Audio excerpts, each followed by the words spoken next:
किसको? रजनीश प्रभु जी को? जी जी प्रभु जी। आज group B Rajneesh Sachdeva yes, Sachdev. कर जी दिया। प्रभु जी, स्क्रीन शेयर करिए रजनीश प्रभु जी।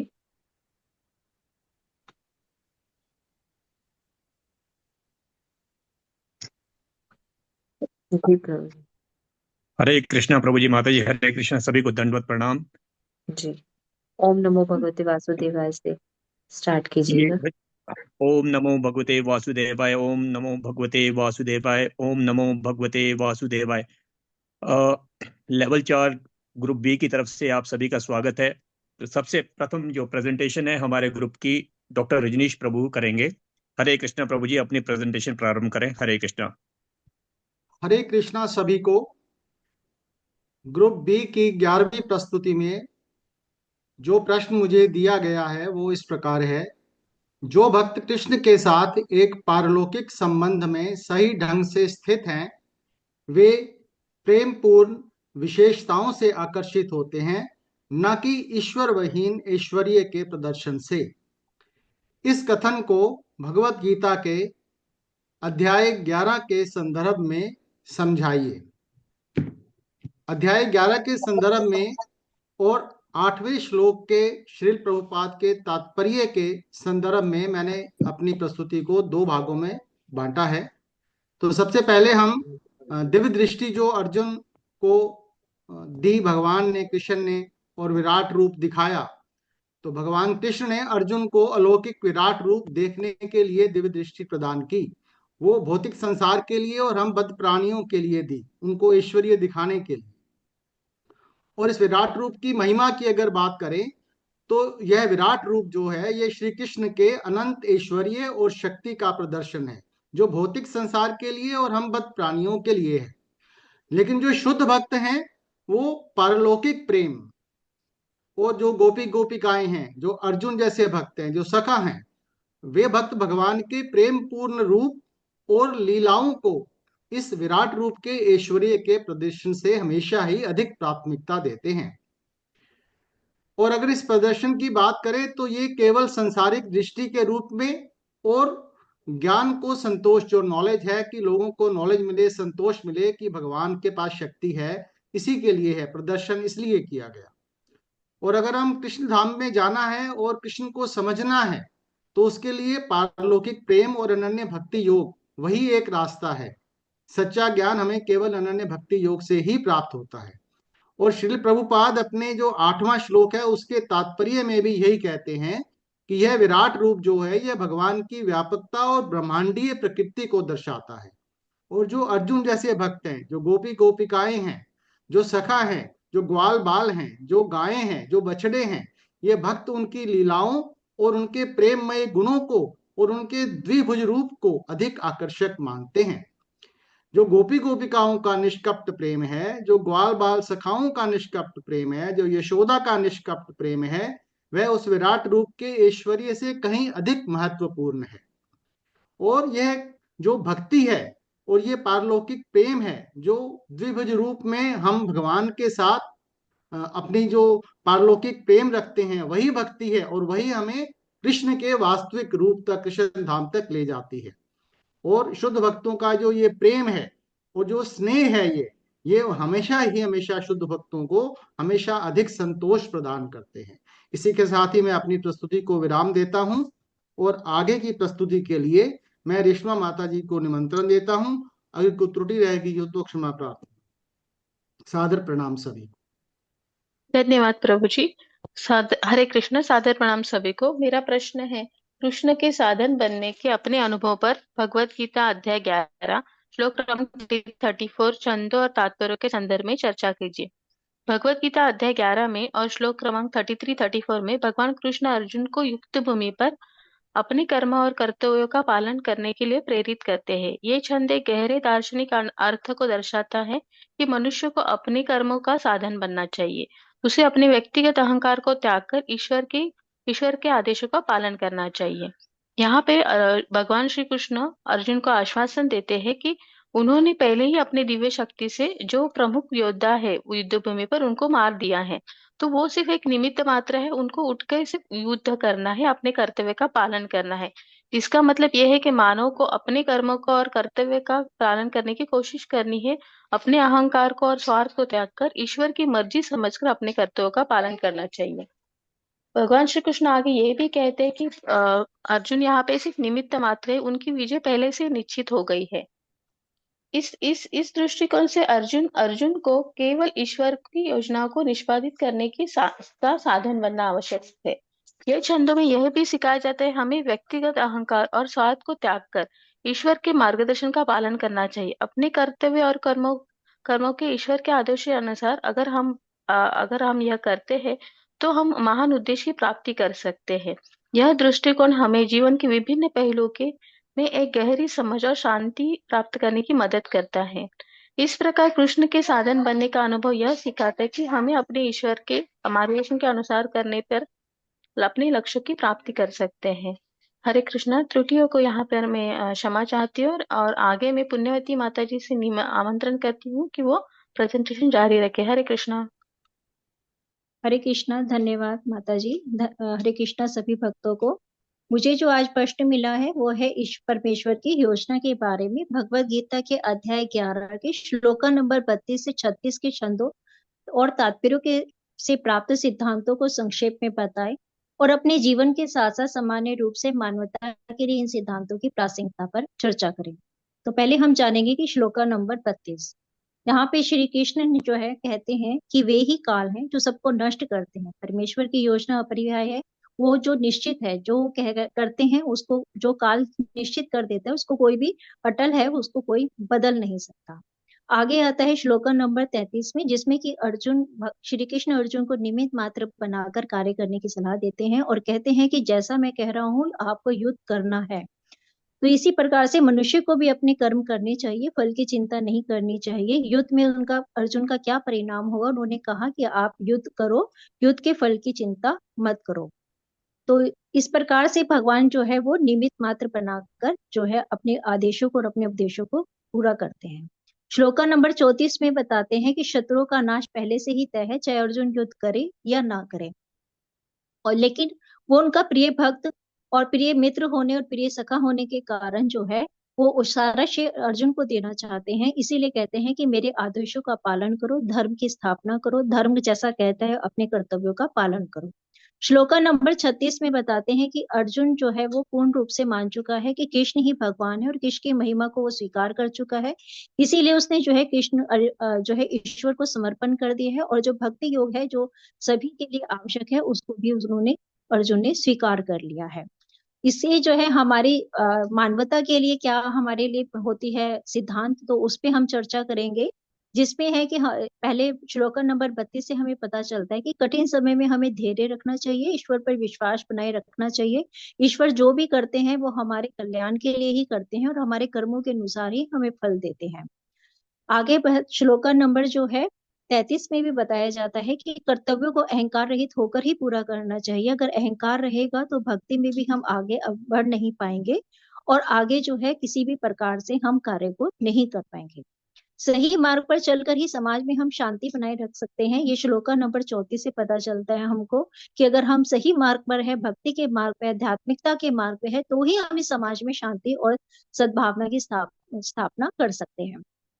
श्लोका नंबर 36 से हमें ये पता चलता है कि आध्यात्मिकता और विनम्रता का कैसे हम विकास कर सकते हैं और आगे किस प्रकार से जो हम आध्यात्मिकता के पद पर चलकर वैकुंठ लोक या गोलोक तक पहुंच सकते हैं। तो इस प्रकार में जो है अपनी प्रस्तुति को यहीं समाप्त करती हूँ। कोई त्रुटि हो तो उसके लिए क्षमा चाहती हूँ और अगली प्रस्तुति के लिए मैं प्रमोद प्रभु जी को आमंत्रित करती हूँ कि वो अपनी प्रस्तुति को जारी रखें। हरे कृष्णा। सादर प्रणाम। धन्यवाद माता जी। सभी भक्तों को मेरा दंडवत प्रणाम।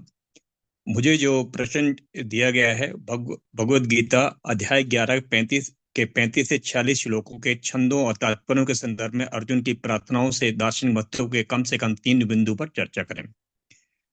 इन श्लोकों में अर्जुन भगवान श्री कृष्ण के विराट रूप का दर्शन करके विस्मय, भय और श्रद्धा से अभिभूत होकर प्रार्थना करते हैं। ये प्रार्थनाएं केवल अर्जुन के भावनात्मक अनुभव नहीं है कि इसमें उनके गहरे दार्शनिक और आध्यात्मिक संदेश भी छिपे हुए हैं। इसको अगर हम 3 बिंदुओं में जैसे अगर हम करना चाहेंगे तो 3 बिंदु जो है मुख्यतः हम ये 3 बिंदु इस प्रकार हो सकते हैं। ब्रह्मांडीय दृष्टिकोण और अहंकार का विघटन। अर्जुन ने जो विराट रूप में समस्त जगत को जो भगवान में जब समस्त जगत को देखा तो उसमें उनको जीव की उत्पत्ति, उनका संहार और समय के रूप में भगवान की अजयता को देखा। ये अनुभव अर्जुन के व्यक्तिगत अहंकार को भंग करता है। उसे समझ में आता है कि व्यक्ति मात्र एक साधन है और सर्वव्यापी ईश्वर ही सब कुछ नियंत्रित करते हैं।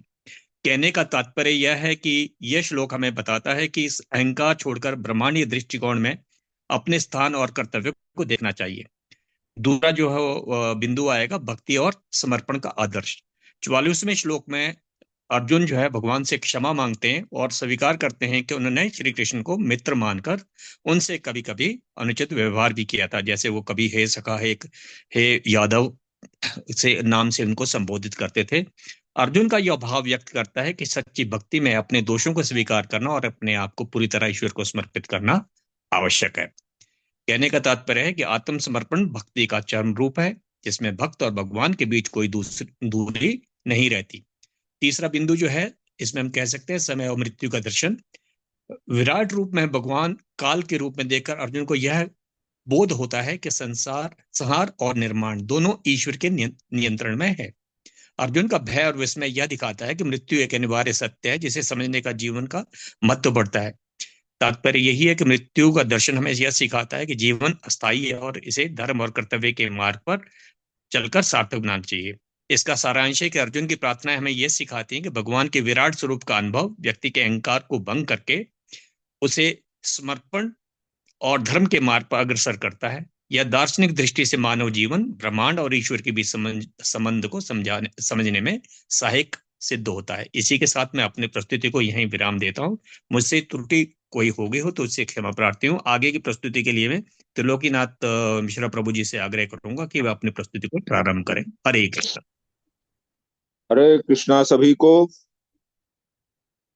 11वीं प्रस्तुति में मुझे गीता के 11वें अध्याय के 41 और 42 श्लोकों में तात्पर्य और संदर्भ में अर्जुन द्वारा कृष्ण को हे यादव, हे सखेति आदि के महत्व को समझाने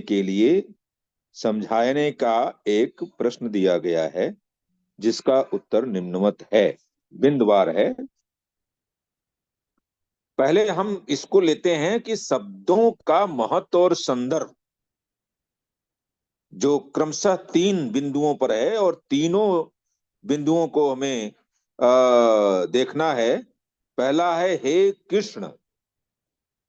कृष्ण नाम से अर्जुन भगवान को पुकारते हैं।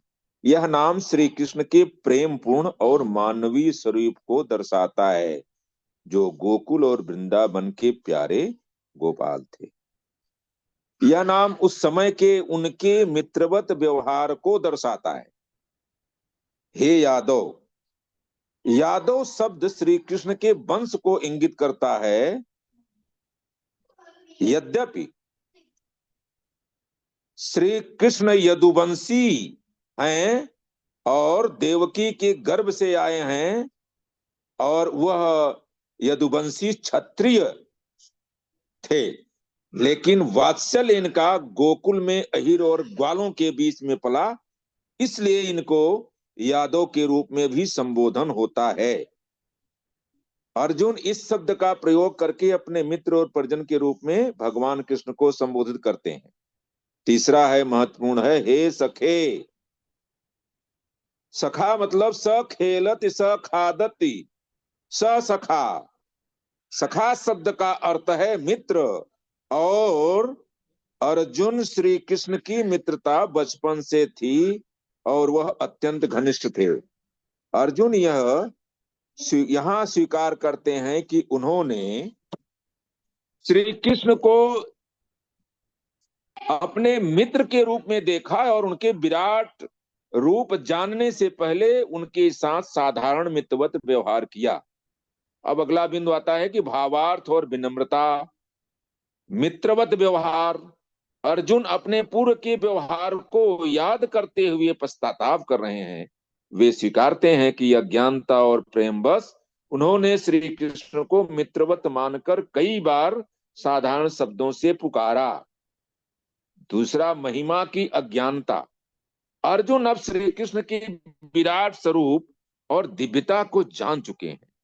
उन्हें एहसास हो गया है कि वे साधारण मित्र नहीं बल्कि स्वयं परमेश्वर हैं। और तीसरा जो महत्वपूर्ण है इस श्लोक का, इस हमारे प्रस्तुति में जो क्षमा याचना की बात है, अर्जुन अपने प्रेम पूर्वक किए गए व्यवहार जैसे हंसी मजाक, भोजन में साथ बैठना, खेलना, हल्के में बात करना आदि के लिए श्री कृष्ण से क्षमा मांगते हैं। और चौथा, कृष्ण का मानवीय और ईश्वरीय स्वरूप। यह संबोधन दर्शाता है कि श्री कृष्ण का व्यक्तित्व दोनों रूप में अद्वितीय है। दूसरी ओर वे सर्वव्यापी सर्वशक्तिमान हैं। निष्कर्ष पर आते हैं, अर्जुन के द्वारा हे कृष्ण, हे यादव, हे सखे जैसे संबोधन का प्रयोग श्री कृष्ण की मानवीय निकटता और इनकी महिमा दोनों को एक साथ प्रकट करता है। इस प्रसंग में अर्जुन के शब्द उनके अहंकार के प्रति श्रद्धा को प्रकट करते हैं। वे यह स्वीकारते हैं कि मित्रता के प्रेम में उन्होंने जो व्यवहार किया वह परमेश्वर की महिमा को न समझने के कारण हुआ और वे श्री कृष्ण से क्षमा मांग रहे हैं। मेरी प्रस्तुति यहीं पर समाप्त होती है। मुझसे जो कोई त्रुटि हुई हो उसे क्षमा किया जाए। अगली प्रस्तुति के लिए मैं नीभू माता जी से अनुरोध करता हूँ। नारायणी कमली देवी जो इनका अगला नाम है, दीक्षित नाम है, उनको निवेदन करता हूं कि अपनी प्रस्तुति जारी रखें। हरे कृष्णा कृष्ण कृष्ण हरे। धन्यवाद। धन्यवाद प्रभु जी। हरे कृष्णा सभी को सादर प्रणाम। भागवत गीता, मेरा क्वेश्चन है, भागवत गीता अध्याय 11 46 से 55 श्लोकों और तात्पर्यों से प्रमाण प्रस्तुत करे कि कृष्ण अपने द्विभुज रूप में भगवान के मूल रूप और भगवान के सभी अन्य रूपों और अवतारों के स्रोत हैं। 46 से 55 श्लोकों में श्री कृष्ण अर्जुन को अपना विशाल दिव्य रूप दिखाते हैं। यह रूप ब्रह्मांड के सभी देवताओं और तत्वों से परिपूर्ण है। इस रूप को देखकर अर्जुन भयभीत हो जाता है, इसलिए कृष्ण अपना द्विभुज रूप धारण करते हैं और अर्जुन को समझाते हैं। मूल रूप, कृष्ण अपने द्विभुज रूप में बताते हैं कि यह उनका मूल रूप है। यह वह रूप है जिससे सभी लोक, देवता और वेद उत्पन्न हुए हैं।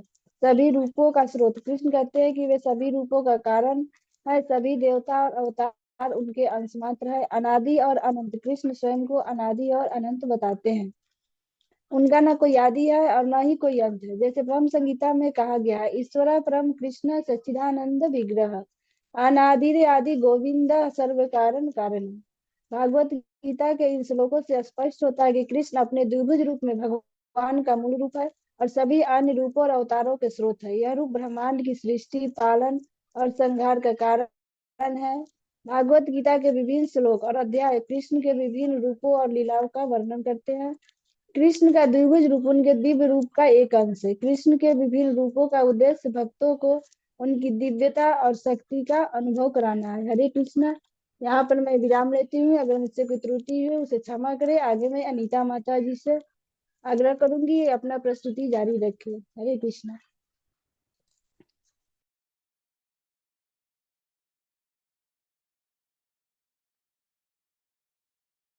हरे कृष्णा। माता जी माइक ऑन कीजिए अब अपना।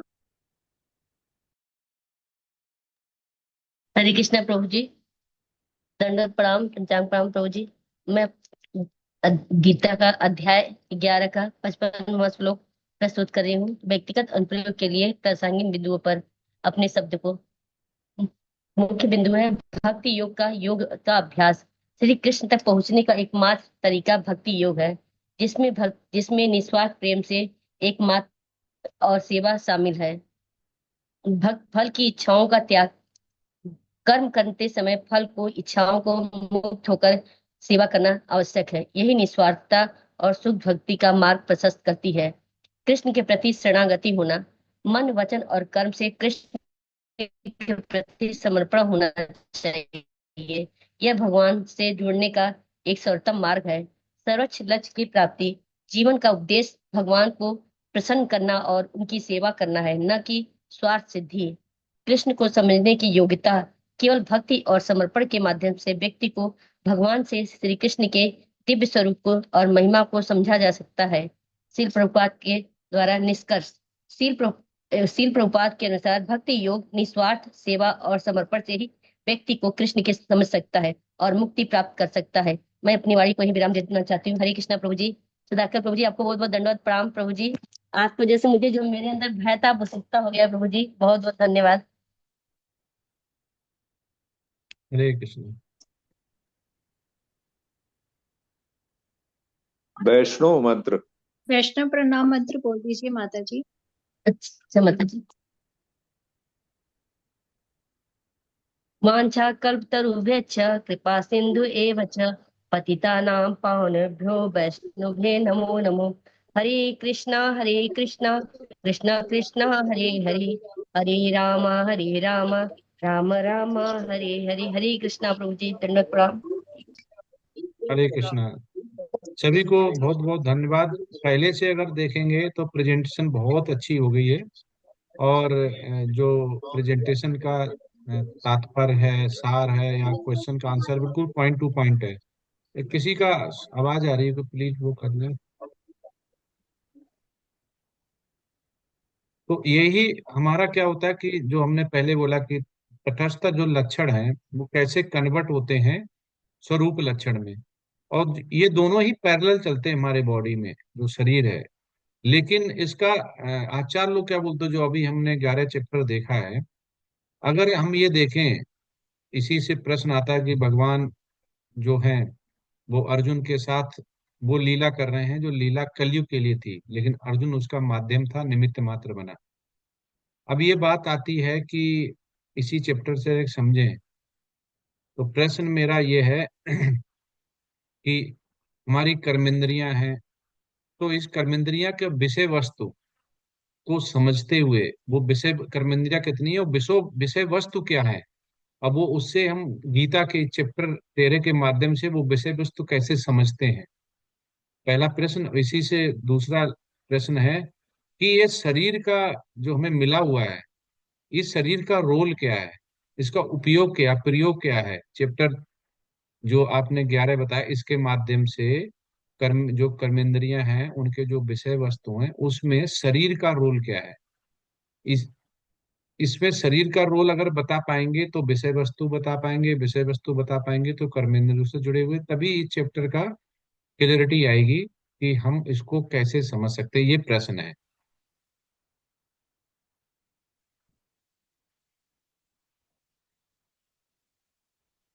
हरे कृष्ण प्रभु जी। कर्मेंद्रियां जो है वो प्रभु जी 5 है। हाथ, तो पैर, मुंह, गुदा और लिंग। हरे कृष्ण प्रभु जी, आवाज आ रही है? जी माता। आवाज आ रही है प्रभु जी? यस यस, आवाज आ रही है। हाँ जी। तो हमारी जो आगे था कि ये इनका कार्य बताना है प्रभु जी। हाँ, 5 कर्मेंद्रियां हैं, उनके क्या हैं, उनके नहीं, विषय वस्तु क्या है, हमारे कर्मेंद्रियों के, इंद्रियों के विषय वस्तु क्या है। वि- विषय वस्तु प्रभु जी यही है कि भगवान की सेवा में उनको लगाना। पैरों को सभी, भगवान हाँ, सभी का अलग अलग क्या जी पैरों विषय, हाँ, विषय वस्तु क्या है, जैसे हाँ बताइए माता जी। पैरों को चलकर जो है वो मंदिर में जाने के लिए इस्तेमाल करना। हाथों को जो है भगवान की सेवा में, उनके पूजा अर्चना में, खाना बनाने में, उनके श्रृंगार में इस्तेमाल करना। और जो है इसी प्रकार से जो मुंह है या जो हमारे कान है उनको भगवान की श्रवण के लिए सुनना। तो ये जो है, और अपने मुंह से उनके जो है जपा करने में इस्तेमाल करना। तो इस तरह से हम अपनी कर्मेंद्रियों को जो है उनके भगवान की सेवा के लिए हम लगा सकते हैं। तो जो कान से हम सुन रहे हैं, तो वो सुनना विषय वस्तु है या शब्द विषय वस्तु है। जो हम सुनते हैं ना, चैंटिंग हम सुन रहे हैं, तो जो सुनना है वो विषय वस्तु है या शब्द विषय वस्तु है। शब्द विषय वस्तु है प्रभु जी। कैसे। जब हम हरे कृष्ण महामंत्र पढ़ते हैं ना, तो मेरे कानों में आवाज आता है और हमें लगता है कहीं भी हम अगर बोलते हैं ना, तो हमको लगता है कहीं गलत तो नहीं बोल रहे हैं, क्योंकि उस पर हम ध्यान देते हैं। हरे कृष्ण कृष्ण कृष्ण हरे हरे, हरे राम राम राम। और करने में आवाज में गूंजता भी है आवाज प्रभु जी, नहीं इसलिए तो जो जो शब्दों पे आवाज आ ध्यान रही देते माता हैं। जी, आवाज जो आ रही है जो हम सुन रहे हैं वो विषय वस्तु नहीं है। विषय वस्तु है प्रभु जी, लेकिन शब्दों पे तो ध्यान देते हैं ना प्रभु जी। तो वही कह रहे हैं, सुनना विषय वस्तु है या शब्द विषय वस्तु है। हम्म। जैसे मैंने बोला पुण्यवती माता जी, तो पुण्यवती माता जी ने सुना अपना नाम, तो जो सुना वो विषय वस्तु है या पुण्यवती माता जी विषय वस्तु है। इसमें विषय वस्तु क्या है।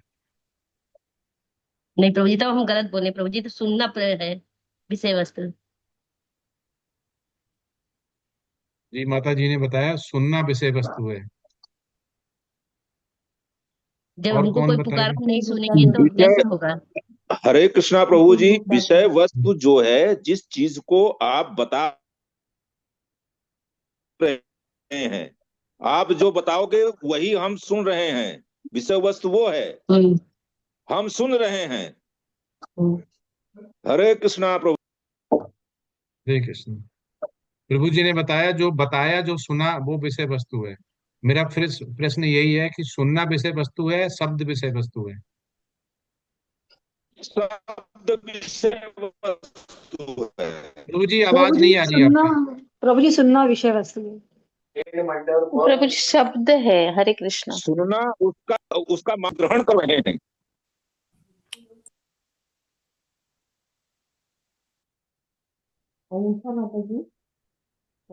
मुझे तो और कोई दोनों इसमें ऐड करेगा। सुनना भी।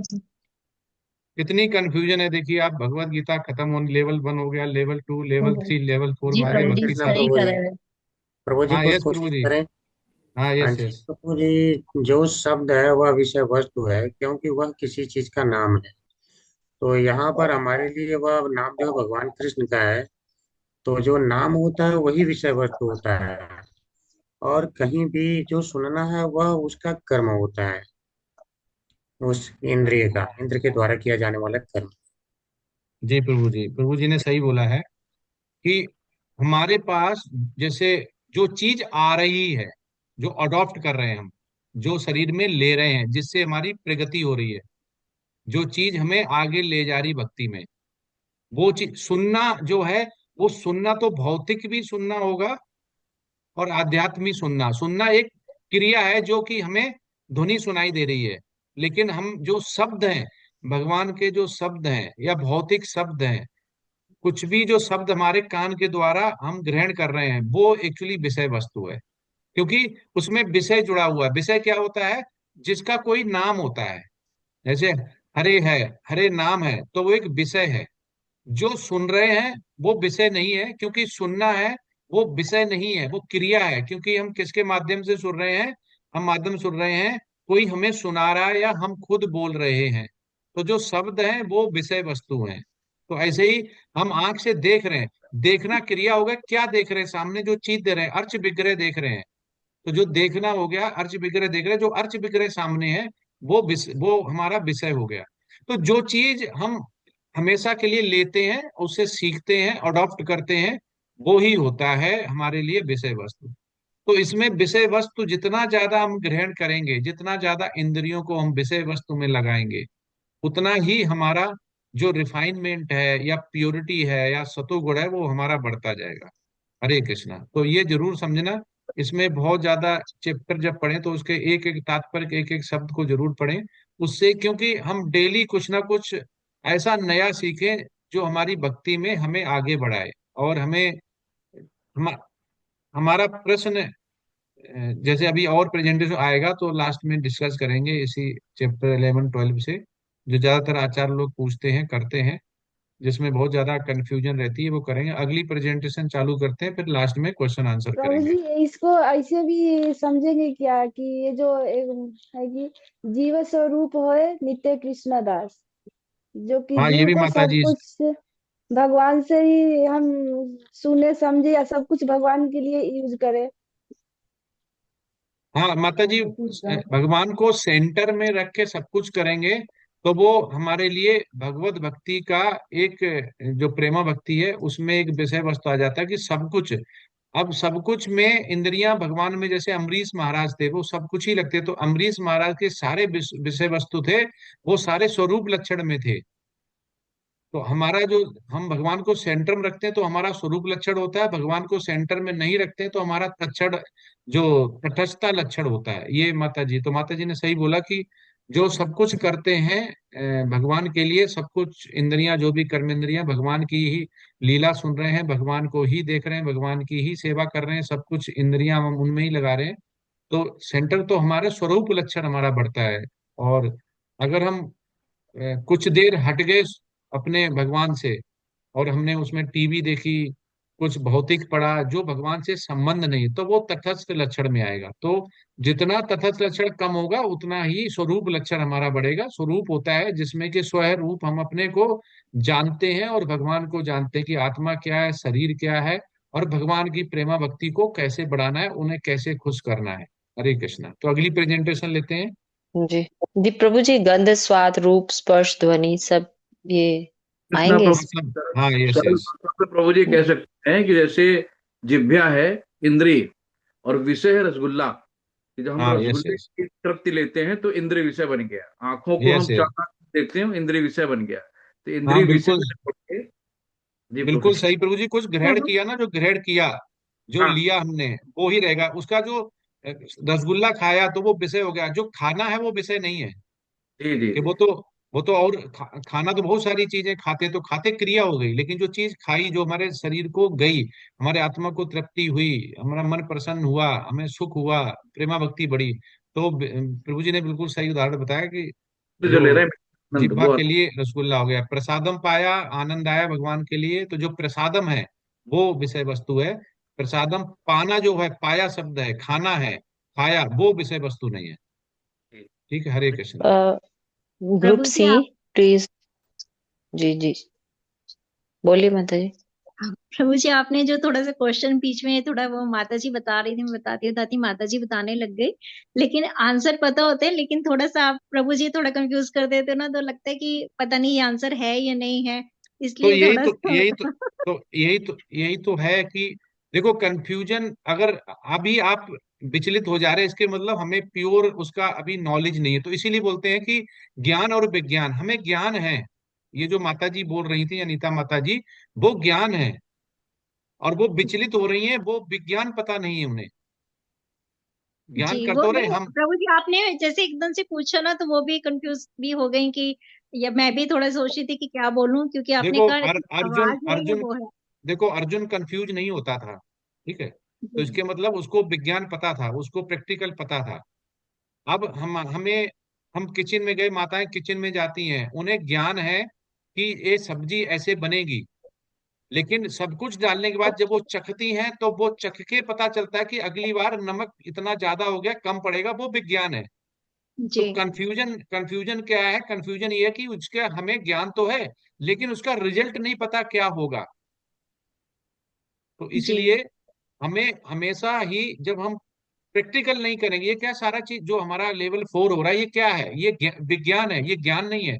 ज्ञान तो आप जो प्रेजेंटेशन करके लाए हैं और यहाँ पे बता रहे हैं वो ज्ञान है, लेकिन इससे जो आप जो भक्ति वृक्षा में एक दूसरे से डिस्कशन करते होंगे, क्लैरिटी आती होगी कि ऐसे लिखना, यही इसका सार होता है, वो विज्ञान है। जिससे उस, और विज्ञान ही हमारे लिए होना चाहिए। हम उस ज्ञान का क्या करेंगे जो हमारा प्रैक्टिकल में कन्वर्ट नहीं हो रहा है? जी तो हरे विज्ञान कृष्णा प्रभु जी। विज्ञान बहुत हरे जरूरी है। हरे अब प्रभु कृष्णा जी प्रभु बाद में, जी। डिस्कस करेंगे, भी एक मिनट प्रेजेंटेशन कर प्रश्न लेते ले हैं। लीजिए, प्रश्नवा ले लीजिए, बाद में करिएगा। विषय वस्तु और कर्म में कौन इंपॉर्टेंट है, ज्यादा महत्वपूर्ण कौन है? इस पर अगली बार आप जरूर बताइएगा जब इसकी प्रस्तुति के बाद। Yes yes. विषय वस्तु और कर्म और में कर्म में। ज्यादा कौन महत्वपूर्ण है और यस यस। कैसे कोरिलेटेड है, किस तरह ठीक से है, ठीक है। कोरिलेट कर रहा है? हरे कृष्णा। हरे कृष्ण। कर्म और विषय अ, वस्तु को डिस्कस करेंगे। कौन करेगा? प्रभु जी, उर्मिला माता जी, उर्मिला माता जी, हैंड रेस है आपका। उर्मिला उर्मिला माता जी, जी, माता जी, जी जी जी हैंड रेस। जी ये दो डिवाइस है माता जी की। इको हो रहा है माता जी। ग्रुप सी, हैंड रेस कीजिएगा सभी। उर्मिला माता जी को बन गया। हाँ, करिए माता जी स्क्रीन शेयरिंग।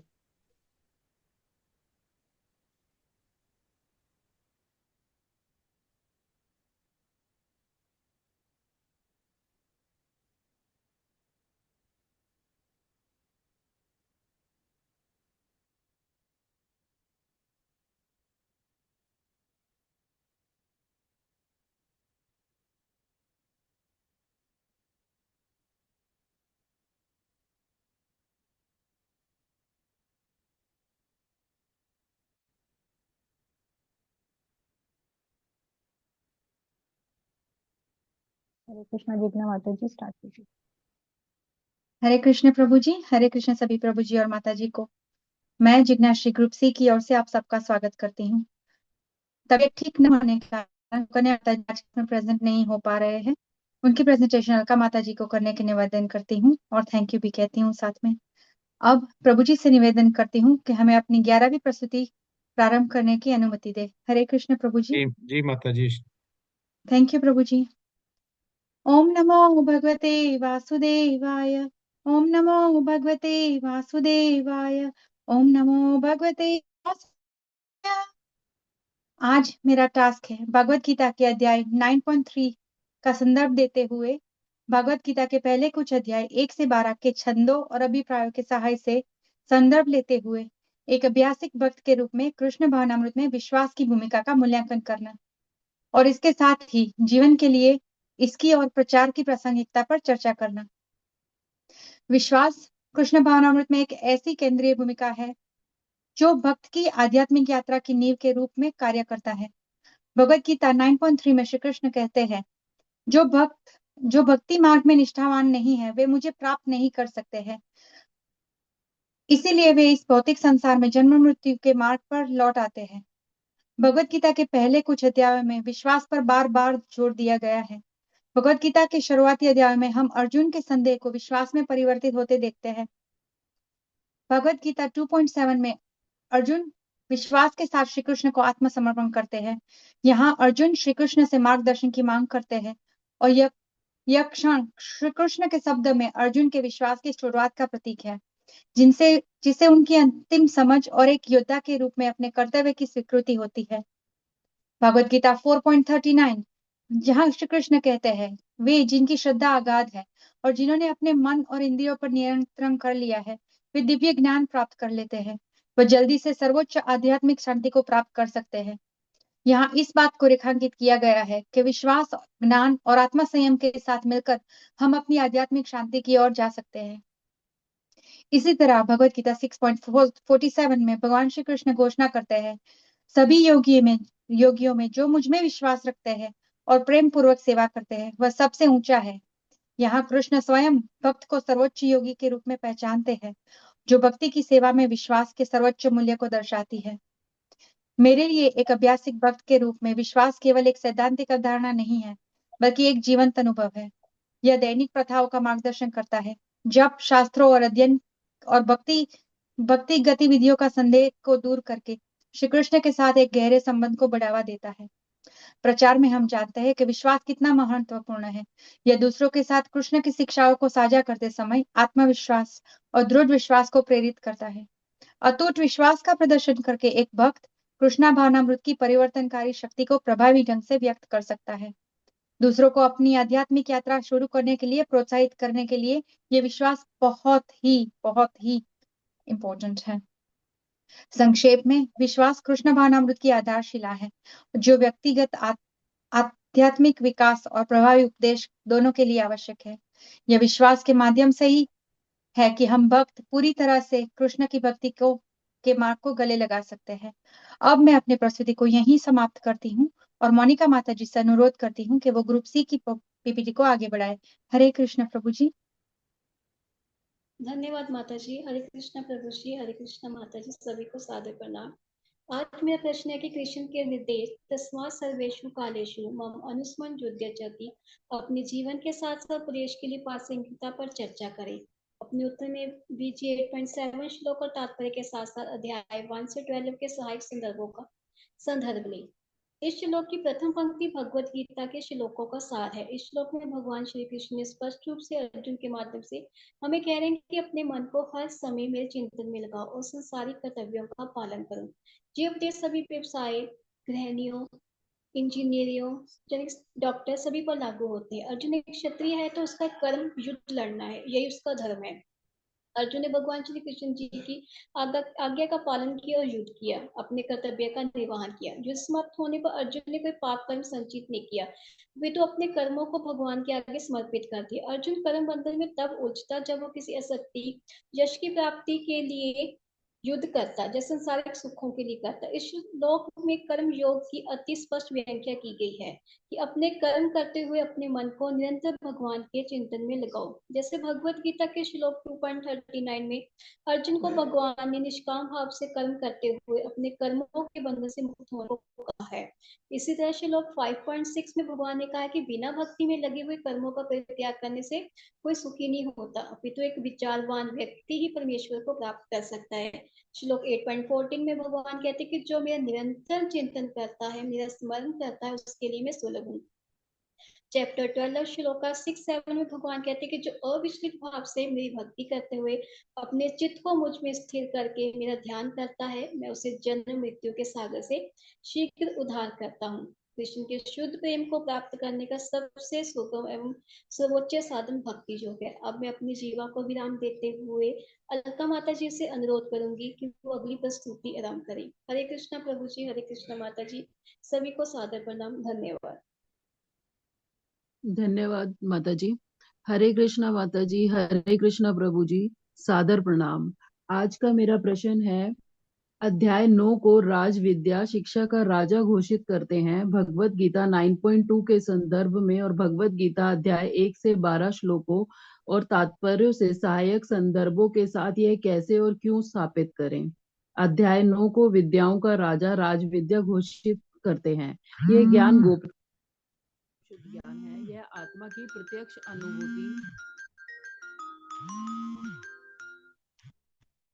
प्रत्यक्ष अनुभूति कराने वाला है। इस ज्ञान में आत्मा तथा शरीर के अंतर को जाना जाता है, जिसे भक्ति योग के द्वारा समझा जा सकता है।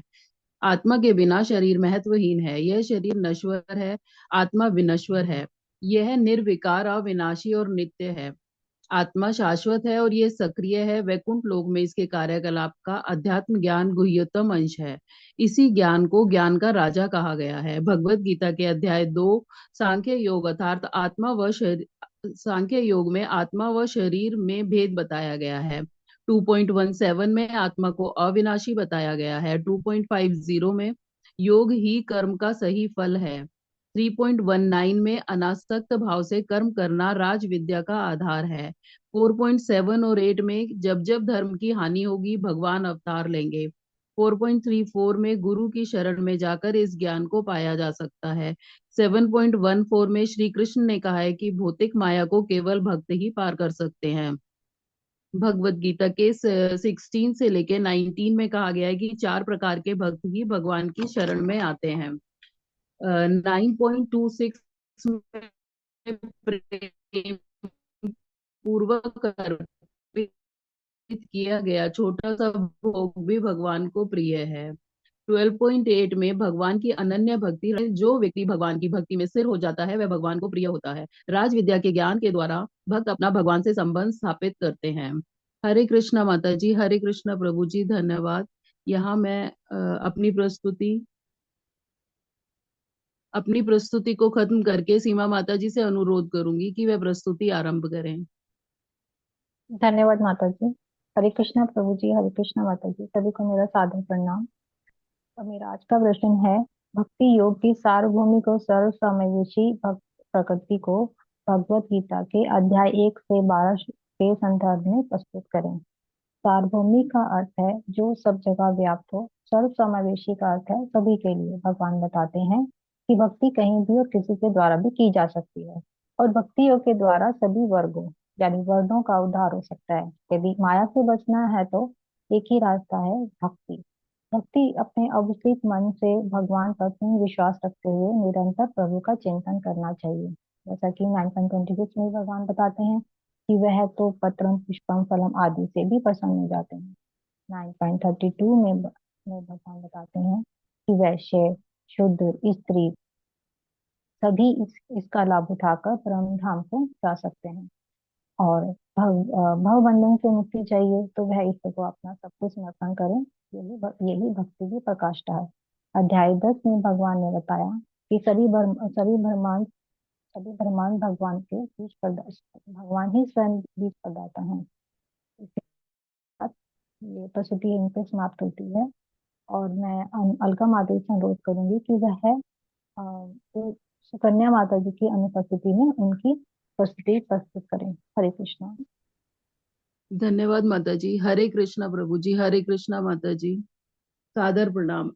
आज का मेरा प्रश्न है, आमतौर पर लोग जानते हैं कि भगवान महान है, लेकिन वे विस्तार से नहीं जानते कि भगवान कैसे महान है। यहाँ विवरण है 10.7 के तात्पर्य इस कथन के प्रकाश में सहायक श्लोकों के संदर्भ में भगवत गीता अध्याय 10 और 11 के धार्मिक महत्व को प्रस्तुत करें। जब तक कोई भगवान के विभिन्न ऐश्वर्यों के प्रति आश्वस्त नहीं हो लेता, तब तक भक्ति में नहीं लग सकता। भगवान के ऐश्वर्य को सहज रूप से जानकर कोई भी भगवत भक्ति में लग सकता है। यह वास्तविक ज्ञान भगवत गीता भागवतम से प्राप्त होता है। वे हर युग में, हर स्थान, हर स्थिति में अपनी शक्ति और महिमा का प्रदर्शन करते हैं। 10.20 में कहा गया है कि मैं आत्मा हूँ जो सभी जीवों के हृदय में स्थित हूँ। मैं जीवन, मृत्यु और पुनर्जन्म को नियंत्रित करता हूँ। 10. हूँ देवों में स्वर्ग का राजा इंद्र हूँ, इंद्रियों में मन हूँ और समस्त जीवों में जीवनी शक्ति या चेतना हूँ। श्लोका 10.34 में कहा गया है, मैं सर्वभक्षी मृत्यु हूँ और मैं ही आगे होने वालों को उत्पन्न करने वाला हूँ। अध्याय 11 में भगवान श्री कृष्ण ने अपने विराट रूप का अर्थात विश्व रूप का दर्शन कराया है, जिससे अर्जुन को यह ज्ञान हुआ है कि भगवान का स्वरूप न केवल व्यक्तिगत है अपितु समस्त ब्रह्मांड में व्याप्त है। यह रूप अनंत, अपरिभाषित और सर्वव्यापी है। इस रूप में भगवान अपनी दिव्य सत्ता, समय, मृत्यु और समग्र सृष्टि की व्यापकता को प्रकट किया है। श्लोका 11.10-11 में अर्जुन ने इस विश्व रूप में असंख्य मुख, असंख्य नेत्र और असंख्य आश्चर्यमय दृश्य देखे हैं। ये रूप अनेक दैवी आभूषणों से अलंकृत है। सब कुछ आश्चर्यमय, तेजमय और असीम और सर्वत्र व्याप्त होता है। यदि आकाश में हजारों सूर्य एक साथ उदय हों तो उनका प्रकाश शायद परम पुरुष को इस विश्व रूप के तेज की समता कर सके। धार्मिक महत्व। चैप्टर 10 भगवान की अनंत महिमा, उनकी सर्वव्यापकता और शक्ति का बोध कराता है। भगवान कृष्ण ने न केवल अपनी दिव्यता को दर्शाया है, बल्कि वे सृजन के कारण, मृत्यु व जीवन के नियंत्रक हैं। चैप्टर 11 में भगवान के रूप में महिमा के पार जाना असंभव है, लेकिन भक्तों के लिए उनका साकार रूप ही सर्वोत्तम है। भगवान की विराटता, शक्ति, दिव्य महिमा के बारे में जानकर मानव जीवन में आत्मज्ञान व भक्ति की गहरी समझ होती है। हरे कृष्णा प्रभु जी। हरे कृष्णा माता जी। धन्यवाद। अभी मैं उर्मिला माता जी से अनुरोध करूंगी कि वे अपनी प्रस्तुति आरंभ करें।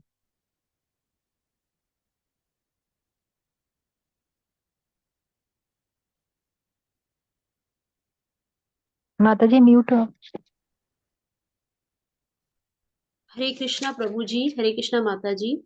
मेरा आज का प्रश्न है, प्रकृति, पुरुष और गैर शब्दों का अर्थ दीजिए। प्रकृति का अर्थ है भौतिक जगत या भौतिक तत्वों का समूह। वह शक्ति है जो सृष्टि, पालन और विनाश के लिए जिम्मेवार है। इसमें पंच महाभूत, मन, बुद्धि और अहंकार सम्मिलित हैं। पुरुष आत्मा या चेतना तत्व है। यह अव्यय, अनश्वर और शरीर से परे है।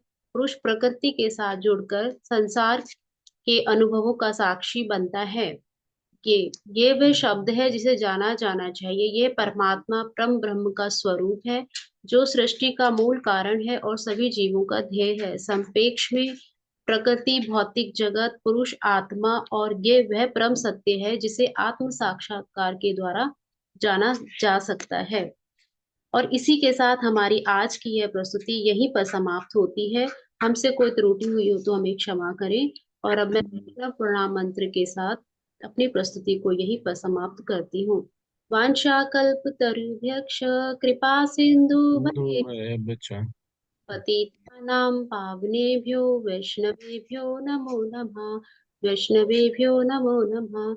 हरे कृष्णा कृष्णा कृष्णा हरे हरे, हरे राम राम, राम राम हरे हरे, हरे हरे कृष्णा कृष्णा हरे हरे कृष्णा कृष्णा कृष्ण कृष्ण कृष्ण हरे कृष्ण हरे हरे हरे राम राम राम राम हरे हरे हरे कृष्णा हरे हरे कृष्ण कृष्णा हरे प्रवृत्ति कृष्णा की कृष्ण हरे कृष्ण हरे हरे राम राम राम राम हरे राम हरे हरे हरे। हरे हरे अनंत कोटि वैष्णववृंद की जय जय। जय श्रील प्रभुपाद की जय। जय जय श्री राधा गोविंद की जय जय हरे कृष्ण।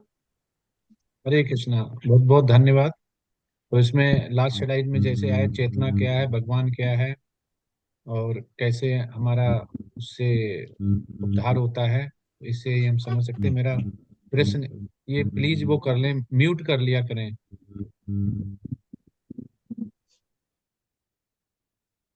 हाँ, तो उसमें डिस्टरबेंस आती है तो रिकॉर्डिंग सही नहीं होती, तो कोई भक्त सुनेगा तो बोलेगा मैं सुन नहीं पाया। तो मेरा प्रश्न ये है कि कोई भी लेमैन है, जैसे भक्त है या भक्त नहीं है, तो इसको हम अगर देखें कि कृष्ण भावना भावित और नॉन कृष्ण भावना भावित जो नहीं है, तो कृष्ण भावना भावित क्या है और चेतना क्या है, और कृष्ण चेतना क्या है। कृष्ण भावना भावित जैसे बोलते हैं ना, हम कृष्ण भावना भावित हो गए, उसका मीनिंग क्या है, और केवल चेतना क्या है, और कृष्ण चेतना क्या है। ये तीन प्रश्न है मेरे इसी से।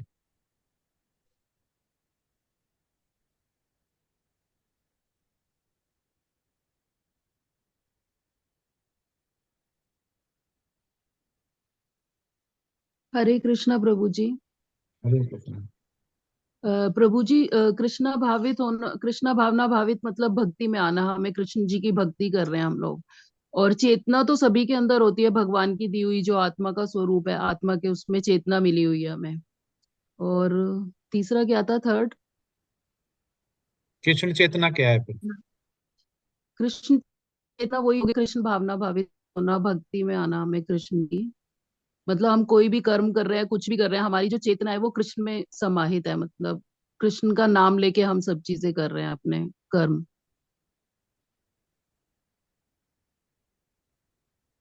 कृष्ण का, तो फिर चेतना क्या हुई? चेतना भी आपने बोला कि भक्ति है, और कृष्ण चेतना भी आपने बोला कि चेतना नहीं, है।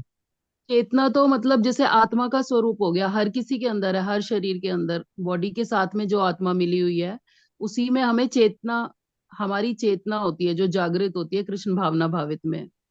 तो फिर चेतना का क्या होता है? अगर चेतना हमारे शरीर से निकल जाएगी तो क्या क्या बोलेंगे उसे, कैसे जाएगी? अगर शरीर से निकल गई चेतना तो प्रभु जी फिर मतलब नश्वर। मैं बोलूं माता जी थोड़ी? हाँ। हाँ जी, हाँ जी, आप बोल। जी। हरे कृष्ण प्रभु जी, जैसे कि अलका माता जी ने कहा कि चेतना, कृष्ण चेतना वो है जो हमें आध्यात्मिक जागृति से मिलती है। और जैसे हमारी चेतना तब जागती है, हमारे अंदर वो आध्यात्मिक जागृति तब होती है जब हम ये समझ ले कि श्री कृष्ण सर्वोच्च व्यक्ति है। वो मतलब सर्वोच्च है, व्यक्ति नहीं, सर्वोच्च है। हम जब उनको ये पहचान ले कि सब कुछ इनसे ही है, सर्व कारण कारणम, तब हमें चेतना का असली एहसास होता है। कोहू माता जी। हरे कृष्णा। कोहू हरे माता कृष्णा जी। हरे कृष्णा माता जी, हरे कृष्णा प्रभु जी। मैं जो समझ रखी हूँ उससे मैं बोल रही हूँ। कृष्णा भावित मतलब है हर काम हम जो करते हैं वो कृष्णा के लिए ही करते हैं। हम सोचते हैं कुछ तो वो कृष्णा के लिए ही सोचते हैं। कुछ खाना पकाएगा तो कृष्णा के लिए ही खाना पकाएगा। और काम का मतलब कुछ भी करेगा, बात करेगा तो सिर्फ कृष्ण का ही करेगा। हंसेगा तो फिर कृष्ण का लीला को सोच के हंसेगा। जैसा तक गोपियों करते थे, गोपियां करते थे, ग्वाल वालों को नहीं करते थे। वैसा ही वो वैसा को मानते हुए जो लोग कृष्ण के लिए ही जीते हैं, कृष्ण का सब कुछ कर कृष्ण के लिए ही सब कुछ करते हैं, वो है कृष्ण भावान्वित। चेतना का मतलब है हम लोग जो शरीर का प्राप्त किया है, उसके अंदर जो आत्मा का एनर्जी है, वो है चेतना। ये चेतना हर इंसान के अंदर, हर जीव के अंदर है। चाहे वो निम्न जोनि हो, चाहे मनुष्य जोनि हो, चाहे ये उच्च जोनियों में है। तो वो कुत्ता बिल्ली के जोनियों में भी चेतना होता है, मनुष्य जोनियों के भी चेतना होता है, और उच्च लोग गंधर्व देवता के अंदर भी चेतना होता है। ये चेतना उच्च लोग का चेतना अलग से होता है। वो उच्च चिंताधारा में शामिल होता है। मनुष्यों के चिंता में हर कोई पार्थिव संसार में होते हुए पार्थिव चिंता के अनुयायी चेतना रखती है, कोई भक्तों के अनुयायी चेतना रखती है, और कुत्ता बिल्ली में भी चेतना होता है। चेतना का मतलब है हर आत्मा के अंदर जो एनर्जी है वही चेतना है। लेकिन कृष्ण भावान्वित चेतना ये है जो चेतना सिर्फ और सिर्फ कृष्णों के लिए ही है। सब कुछ चेतना, उसके अंदर जो एनर्जी है, वो जो काम करने का क्षमता भगवान ने हमको दिया रखा है, उस क्षमता को सिर्फ भगवान के लिए ही यूज करना, भगवान के लिए ही व्यवहार करना, ये है कृष्ण चेतना। ये मेरा मानना है प्रभु जी। यस। इंद्रजीत प्रभु जी। हरे कृष्णा। इंद्रजीत हरे जी। कृष्णा प्रभु जी, माता जी दंडवत प्रणाम। हम आत्मा हैं, ये चेतना है। हम आत्मा हैं और आत्मा के रूप में भगवान कृष्ण के अंश हैं और नित्य अंश हैं, और उनकी सेवा करना ही हमारा धर्म है। यह है कृष्ण भावना। कृष्ण भावना और कृष्ण के लिए ही हम सब कुछ करते हैं। सर्वधर्मान परित्यज्य माम एकम शरणम व्रज। जब उनके पूर्णता शरणागत हो जाते हैं, उनके लिए ही सोचते हैं, उनके लिए ही जीते हैं, जीवन समर्पित करते हैं, जो कुछ भी करते हैं उनके लिए ही करते हैं। ये कृष्ण भावना है। हरे कृष्ण। सीमा माता जी। हरे कृष्णा प्रभु जी। प्रभु जी, जैसे कि सभी डिवोटीज ने बताया कि ये चेतना तो जब चेतना कृष्ण भावनान्वित होती है तो वो आनंद में, मतलब जो ब्रह्मपुछ में 5 प्रकार की चेतना बताई है, तो उसमें जो लास्ट वाली चेतना होती है आनंद में चेतना, तो जब व्यक्ति पूर्ण रूप से भगवान को समर्पण करके भगवान के ही के लिए सभी कार्य करता है और उसको उसमें शांति मिलती है, तो वो जो चेतना होती है उस समय वो आनंदमय वाली चेतना में रहता है। यस। हरे कृष्णा प्रभु जी। सभी सही बताया राखी माता जी ने। राखी माता जी और हैं प्रभु जी, उनका भी सुन लेते। राखी माता जी। हरे कृष्णा जी। हरे कृष्ण। प्रभु जी, जब 23 तत्वों के साथ में जीवात्मा मिलती है और जीवात्मा और प्लस वो 23 तत्व चेतना उत्पन्न करते हैं, तो वो सिंपल चेतना हो गई कि आत्मा का सहयोग जब 23 तत्वों के साथ हुआ। और जब हम वो जीवात्मा इन 23 तत्वों के साथ संबंध में आने के पश्चात अपना संबंध कृष्ण भगवान से जोड़ सके, परमात्मा के साथ जोड़ सके, और ये समझ सके कि हमारा भगवान के साथ क्या संबंध था, और हम इस भौतिक जगत में क्यों आए हैं, और किस प्रकार से हमें वापस भगवान कृष्ण को ही अपना परम लक्ष्य समझते हुए गोलोक वृंदावन जाना है। तो वो कृष्ण चेतना हुई। और इस तरह से कृष्ण चेतना के पश्चात अपने सभी कर्मों को भगवान के प्रति समर्पित करके जब एक क्षेत्र और क्षेत्रज्ञ कार्य करते हैं, तो वो हमारा कृष्ण भावना भावित कर रहे हैं। हरे कृष्ण। यस माता जी। प्रभु जी बस आप बताइए। हाँ, सभी भक्तों ने सही बताया है चेतना। तो इसको और सिंपल में समझते हैं कि प्रभुपाद कैसे बोलते हैं। प्रभुपाद सिंपल एक लाइन में बताते हैं कि कोई भी लेमैन है, जैसे जिसको नहीं पता है या कुछ समझाना चाहें, कि जो हमारा शरीर है माइनस कॉन्शियसनेस माइनस कर दो तो वो क्या बन जाता है, कौन बताएगा? सब सब बन डेड हो जाएगा जाएगा। पदार्थ। क्या मृत बन जाएगा? मृत मृत मृत घोषित हो जाएगा प्रभु। मृतदेह। हाँ, तो ये हुआ कॉन्शियसनेस, मतलब जिसमें चेतना माइनस कर दी। एक चेतना नहीं है वो मृत शरीर है, मतलब डेड बॉडी है। चेतना डाल दी तो वो लिविंग एंटिटी में एक बॉडी होगी जो कर्म करने लगती है। ये रूपा सिंपल भाषा में समझाते हैं। चेतना वो है जो शरीर को चलाती है। चेतना निकल गई, शरीर मृत हो गया और सड़ने करने लगेगा। कोई भी मनुष्य अपने घर पे कितना भी प्यार हो उस मटेरियल बॉडी से रखना नहीं चाहेगा कि जल्दी से लेके जाओ ये सड़ने करने लगी। वो प्यार उतने ही तक था जब तक चेतना थी। अब आता है कि कृष्ण चेतना क्या है। जो चेतना है वो शरीर से कुछ भी कराती है इस भौतिक में। जो चेतना है, एक बॉडी मिली, और इस शरीर को जिसे हम बोलते हैं कि शरीर क्या है, ये चेंज करता है। इस शरीर के द्वारा ही भगवान कहते हैं, शरीर के द्वारा ही हम कर्म कर पाते हैं जो भगवान के लिए भक्ति देता है। अगर मान लो शरीर नहीं तो अकेले चेतना का क्या करेंगे? शरीर फॉर्म नहीं हुआ तो चेतना अगर नहीं भी है भी, तो वो उस फॉर्म में नहीं है जिसमें कि हम कर्म कर सकें। कि बॉडी के द्वारा, इन इंद्रियों, कर्मेंद्रियों, ज्ञानेंद्रियों के द्वारा ही भगवान के लिए कर्म कर पाते। तो बॉडी का ही उतनी ही इम्पोर्टेंस है जितनी चेतना की है, क्योंकि चेतना शरीर में ही आ सकती है। अगर शरीर फॉर्म में नहीं है तो अकेले चेतना क्या करती है? जैसे अब शरीर मृत हो गया तो चेतना को तो हम देख नहीं पा रहे क्योंकि इतना सूक्ष्म रूप है उसना। तो उससे ना हम भगवान की प्राप्ति तो कर पा रहे, चेतना अगला शरीर ले लेगी, लेकिन उसका साइज इतना परफेक्ट स्मॉल है कि एटॉमिक जो soul soul atomic in size बोलते हैं प्रभुपाद। तो उससे हम क्या कर पाएंगे? लेकिन उसको परसीव कौन कर पाता है? जो बहुत ही इंटेलिजेंस होता है। तो हम लोग तो इतने इंटेलिजेंस भी नहीं है, बद्ध आत्मा। तो हम लोग सिंपल यही समझते हैं कि जो मेटेरियल बॉडी है उसमें अगर चेतना है तो वो एक शरीर है जो भगवान के लिए कर्म कर सकता है। और जिसमें से चेतना निकल गई वो मृत शरीर है। और ये दोनों चीजें मिलके, चेतना और शरीर मिलके जो भी कर्म करती हैं, चाहे कुछ भी, वो क्या, वो भगवान कृष्ण के लिए अगर करते हैं। जो कॉन्शियसनेस है वो कॉन्शियसनेस कृष्ण चेतना कब होती है? वो चेतना भगवान के लिए कर्म करे। तो भगवत गीता में अगर आप देखेंगे तो हमें ना कृष्ण चेतना की बात होती है, क्योंकि भगवान कृष्ण के ही बारे में यहाँ पे बताया जा रहा है। हरे कृष्णा। बहुत अच्छा बताया आप लोगों ने। अब अगली प्रेजेंटेशन लेके, धन्यवाद सभी का। अभी प्रभु जी कौन ग्रुप करेगा? डी की प्रवेश प्रभु जी आप करेंगे ना?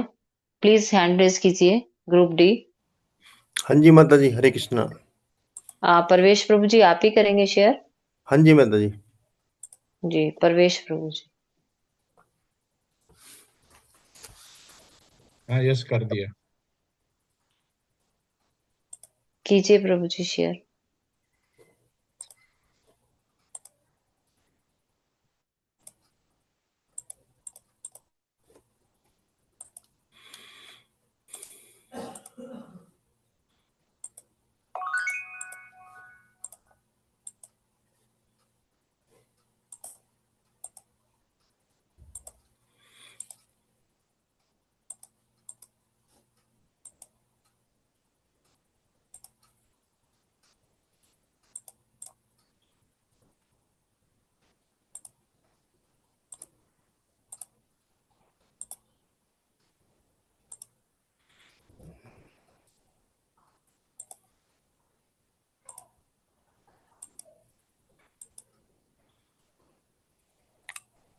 हाँ, स्टार्ट करिए प्रभु।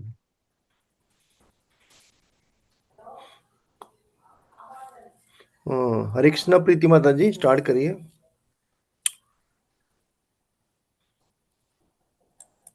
हरे कृष्णा प्रभु जी, हरे कृष्णा माता जी, सभी भक्तों को हरे कृष्णा, सादर प्रणाम।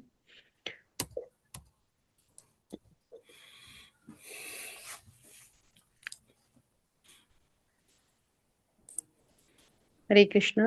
जिस तरह के प्रश्न ये है कि क्षेत्र जन्म का अर्थ दे, भगवत गीता 13.3। उत्तर है क्षेत्रज्ञ मा विधि सर्वशु भारत ज्ञाने यजमत ममा।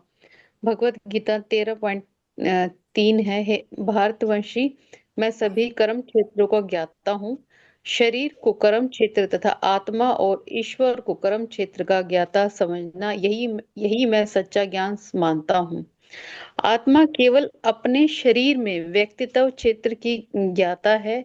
इसी स्मृति सत्र में भी आत्मा का अपने क्षेत्र का ज्ञान अधूरा है। भगवान सभी आत्माओं के क्षेत्र के ज्ञाता हैं, क्योंकि वे सभी जीवों के हृदय में परमात्मा के रूप में स्थित हैं। इसके अलावा प्रत्येक क्षेत्र के बारे में भगवान का ज्ञान पूर्ण और संपूर्ण है। इन भेदों को व्याख्या करके श्री कृष्ण तीनों सत्ताओं की एक दूसरे के संबंध में स्थिति स्थापित करते हैं। भौतिक शरीर आत्मा और परमात्मा है। हरे कृष्णा हरे कृष्णा कृष्ण कृष्णा हरे हरे, हरे राम राम राम हरे हरे। जिस प्रकार एक नागरिक अपने अपने भूखंड के बारे में जानता है कि किंतु उस राज्य की सरकार पूरे राज्य के भूखंड के बारे में जानती है, इस प्रकार जीव सिर्फ अपने शरीर के बारे में जानता है, किंतु परमात्मा समस्त शरीरों का ज्ञाता है। हरे कृष्णा बबीता माती, अपने क्वेश्चन का आंसर दीजिए। हरे कृष्णा, सभी को सादर प्रणाम। हरे कृष्णा प्रभु जी, हरे कृष्णा माता जी, सभी वैष्णव भक्त हरे कृष्णा। मेरा प्रश्न है, तैत्तरीय उपनिषद 2.9 में वर्णित ब्रह्म पुच्छम प्रतिष्ठा का 5 स्तर की सूची बताइए। तैत्तरीय उपनिषद 2.9 में ब्रह्म पुच्छम प्रतिष्ठा का वर्णन करते हुए 5 स्तर की व्याख्या की गई है। यह 5 स्तर भौतिक और आध्यात्मिक अस्तित्व के विस्तार को दर्शाते हैं। ये इस प्रकार है। अन्नमय कोश अर्थात अन्न, यह शरीर का स्थूल अर्थात भौतिक स्तर है, जो भोजन से पोषित होता है। इसे अस्तित्व का आधार माना गया है। प्राणमय कोश अर्थात प्राण, यह जीवन ऊर्जा वायु और प्राणों से संबंधित है। यह शरीर को जीवन शक्ति प्रदान करता है। मनमय कोश अर्थात मन, यह मन और विचार का स्तर है। यह भावना और मानसिक गतिविधियों का केंद्र है। विज्ञानमय कोश अर्थात बुद्धि, यह बौद्धिक स्तर है, जो विवेक ज्ञान और निर्णय क्षमता से संबंधित है। आनंदमय कोश अर्थात आनंद, यह आत्मा का सूक्ष्मतम और सबसे आनंदमय स्तर है, जो परम आनंद और शांति का अनुभव करता है। इस 5 स्तरों को पंचकोश के रूप में भी जाना जाता है। ब्रह्मा कुसुम प्रतिष्ठा का अर्थ है कि ब्रह्मा अर्थात परमात्मा इन सभी स्तरों का आधार और अंतिम लक्ष्य है। इसी पर मेरी वाणी का विराम देती हूँ। भूल हुई है तो क्षमा करती हूँ। आगे परमानंद प्रभु जी को आमंत्रित करती हूँ वो अपनी प्रेजेंटेशन शुरू करें। हरे कृष्णा कृष्ण कृष्ण हरे हरे, हरे राम राम राम हरे हरे। हरे कृष्णा।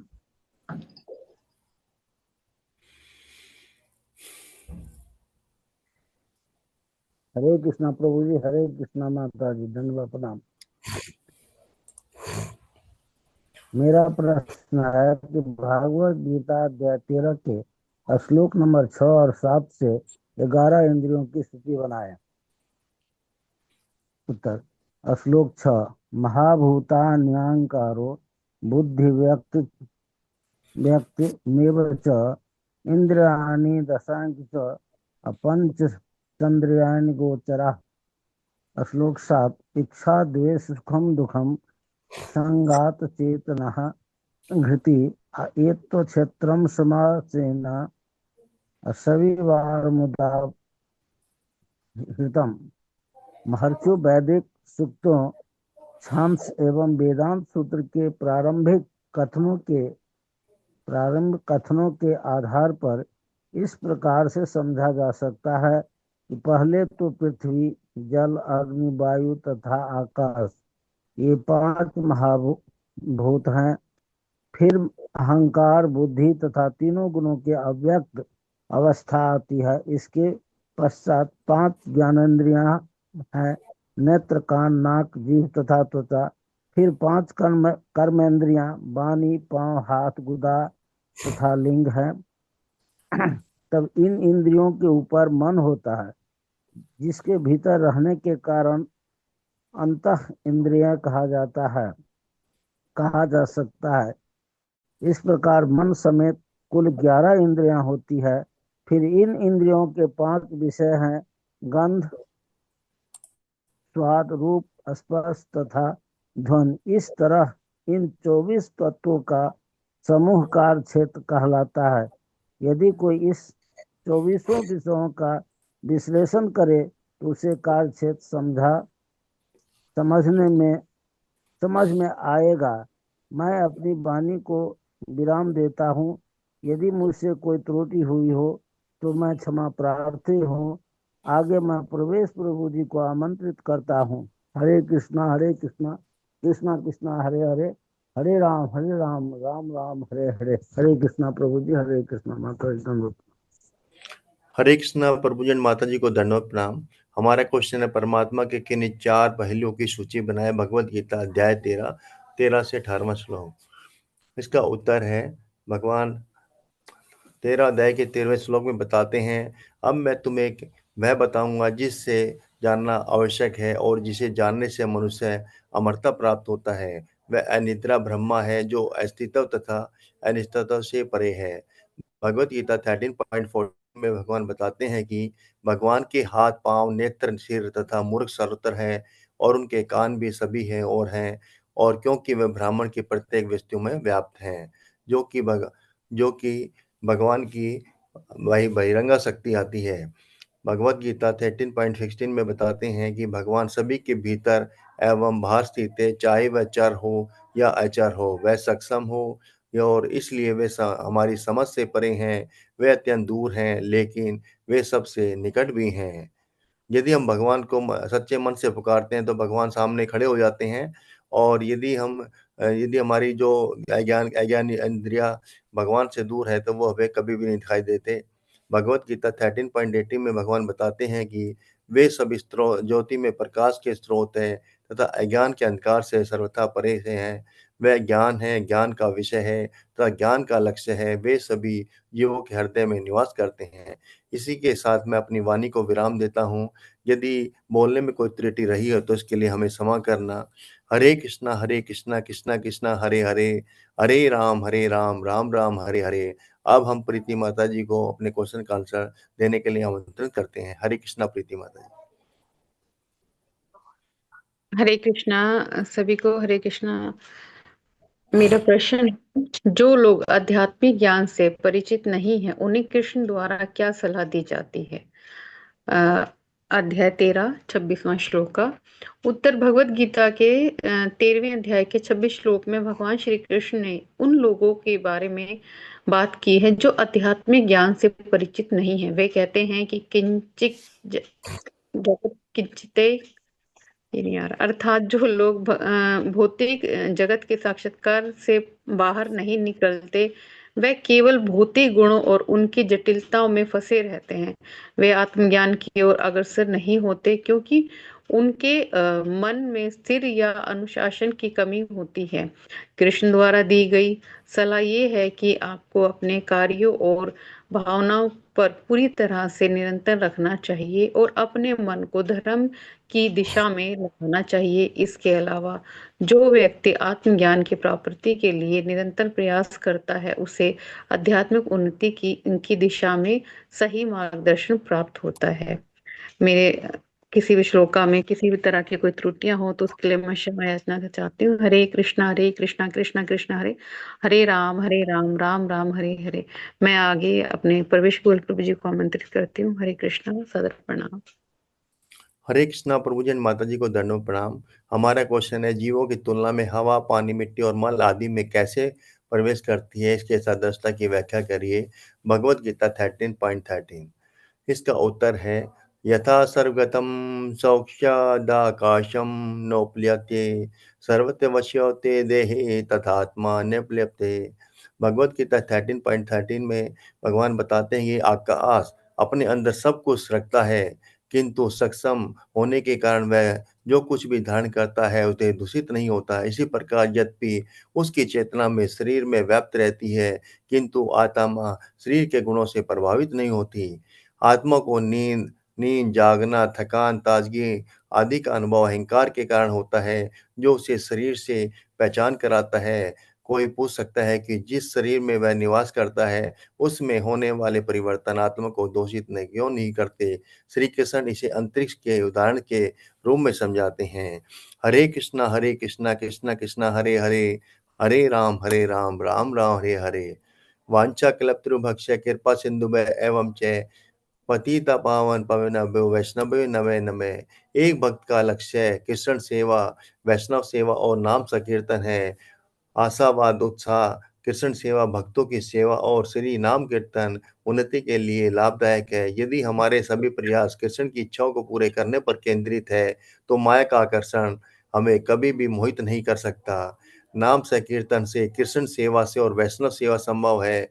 वैष्णव सेवा से कृष्ण कीर्तन और कृष्ण सेवा संभव है, और कृष्ण सेवा से नाम संकीर्तन और वैष्णव वैष्णव सेवा संभव है, और हम भगवान की सेवा कर पाएंगे। जैसे हमारे सुधाकर प्रभु जी हैं, इनकी सेवा के बिना हमारी सेवा भी अधूरी है। हरे कृष्णा प्रभु जी। हरे कृष्णा प्रभु जी, माता जी, सभी जिसने प्रेजेंटेशन दी, बनाई, जो भी इसमें रहा, ये भी एक कृष्ण चेतना है, क्योंकि हम अपनी चेतना को कृष्ण में लगाया। जब पीपीटी बनाई, इसको पढ़ा, और हमने भक्ति वृक्षा जो आपने बनाई उसमें डिस्कस किया, तो ये सभी है। अभी आप लोगों ने इसमें क्षेत्र बताया, क्षेत्रज्ञ बताया, तो मेरा प्रश्न ये है, जो आपने पढ़ा होगा, बड़ा इजी है, बता भी सकते हैं, कि हमारे शरीर के अंदर कीड़े भी हो जाते हैं, कभी बैक्टीरिया होते हैं, जर्म्स होते हैं, उनमें भी चेतना होती है, क्योंकि प्राण होते हैं, इसलिए वो चलते फिरते भी हैं और जीवित दिखते भी हैं। तो मेरा मानना ये है कि कीड़े मकोड़े हैं, तो वो क्या कीड़े मकोड़े भी क्षेत्रज्ञ हैं? ये मेरा प्रश्न है।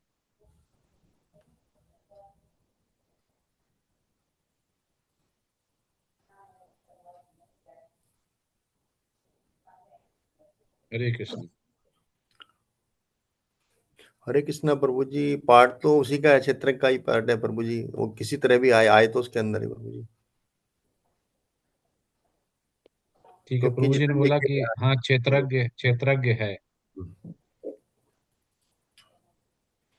और क्योंकि प्रभु जी जो भी चीज नहीं हमें नहीं, मिलती है वो सब हमारे कर्मों के परिणाम होते हैं। कोई भी शरीर में बीमारी आती है, कुछ भी परेशानी आती है, सब हमारे कर्मों के परिणाम होते हैं। इसलिए कभी भी इंसान को परेशान नहीं होना चाहिए और हमेशा हैप्पी रहना चाहिए। यस। हरे कृष्णा। हरे कृष्णा हाँ, प्रभु यस जी। प्रभु जी। जहां तक मेरी समझ है, क्षेत्रज्ञ कीड़े मकोड़े संभवतः नहीं होंगे, क्योंकि क्षेत्रज्ञ ईश्वर स्वयं है। तो जड़ और जीवात्मा संभवतः क्षेत्रज्ञ नहीं है। तो हम भी क्षेत्रज्ञ नहीं है फिर? सीमित अर्थों में हम कह सकते हैं, हम अपने अपने शरीर को संभवतः जानते हैं शायद। बहुत सीमित अर्थों में हम क्षेत्रज्ञ अपने को कह सकते हैं। तो कीड़ा भी जानता है अपने शरीर को? वो चाटता भी है, सूंघता भी है, दर्द का एहसास भी होता है, सब कुछ होता है। तो फिर हमारा बड़ा शरीर है, तो हम कुछ परसेंटेज में जानते हैं, वो छोटा शरीर है तो वो भी कुछ, लेकिन पॉइंटों में, परसेंटेज में तो क्षेत्र वो भी हुआ अपने हिसाब से, साइज के हिसाब से। हाँ, कह सकते मे भी। ऐसा है नहीं लेकिन। और कौन बताएगा? प्रभु जी ने बताया कि शरीर क्षेत्रज्ञ है, कीड़े हो भी सकता, नहीं भी, हम भी कुछ परसेंटेज में हो भी सकते, नहीं, लेकिन कंप्लीट भगवान क्षेत्रज्ञ है, जो सभी को जानता है। और कुछ कोई इसमें ऐड करेगा? हरे हरे कृष्णा प्रभु जी, दंडोत हाँ प्रणाम। प्रभु जी। जो कोई भी जीव है वो अपने शरीर को, चाहे वो कीड़ा हो, चाहे मानव हो, या किसी योनि का हो, वो अपने शरीर के विषय, शरीर का ज्ञाता है, इसलिए वो क्षेत्रज्ञ है। और भगवान जो परम क्षेत्रज्ञ हैं वो सभी शरीरों के ज्ञाता है। इस तरह से दो ज्ञाता हो गए, एक तो व्यष्टि शरीर को जानने वाला आत्मा, वो क्षेत्रज्ञ है, और दूसरा परमात्मा या भगवान जो परम क्षेत्रज्ञ हैं, सभी के ज्ञाता हैं। हरे कृष्णा। यस। तो प्रभु जी ने बोला कि उसके अंदर भी आत्मा है, जैसे मनुष्य के अंदर है, वो भी ज्ञाता है।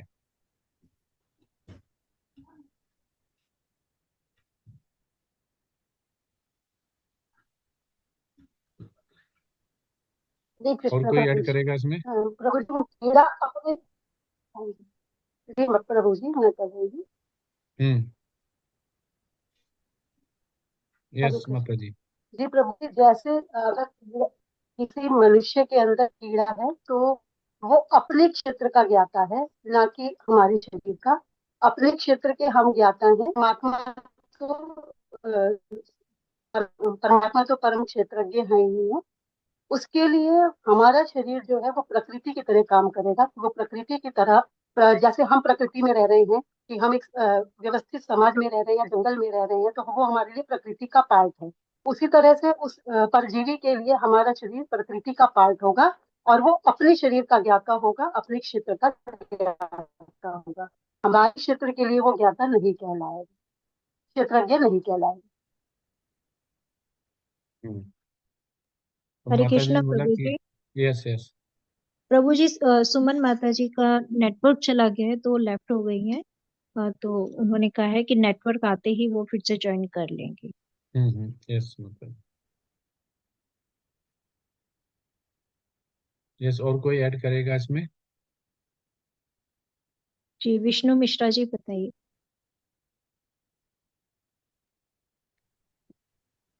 हेलो, हाँ मैंने मैंने बोल दिया। जी बबीता माता जी।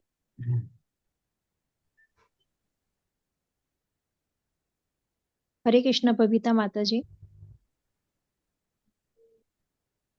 हरे कृष्ण माता जी। मुझे इतना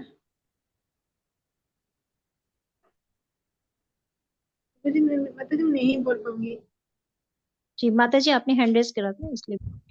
ठीक है माता जी। देखियो, आचार्य लोग क्या बोलते हैं इसके बारे में, तो सभी ने बताया। तो आचार्य लोग क्या बोलते हैं, जब हम, जो क्षेत्र है, वो क्षेत्र किसे बोलते हैं?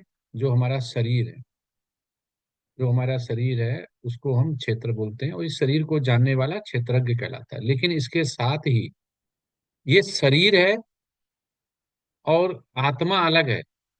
इस ज्ञान को जो जानता है, इस विज्ञान को जानता है, कि हम, रूपा जब अमेरिका गए तो बोले हम ये विज्ञान सिखाने हैं कि शरीर क्या है और आत्मा क्या है।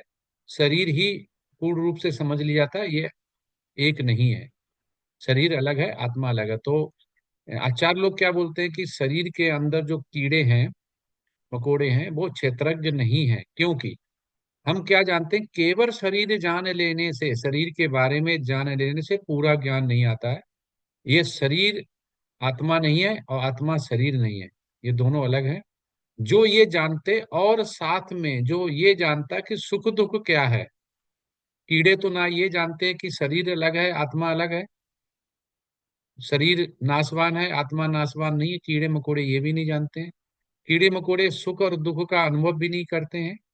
और कीड़े मकोड़े पूर्ण रूप से क्षेत्रज्ञ जो बोला गया कि पूरा जाने के शरीर अलग है, आत्मा अलग है। आत्मा में जो शरीर परमात्मा अलग है, और उनका अंश हमारे अंदर है, और वो हार्ट में होता है, और हमें यहाँ से भगवान की भक्ति करके जाना है।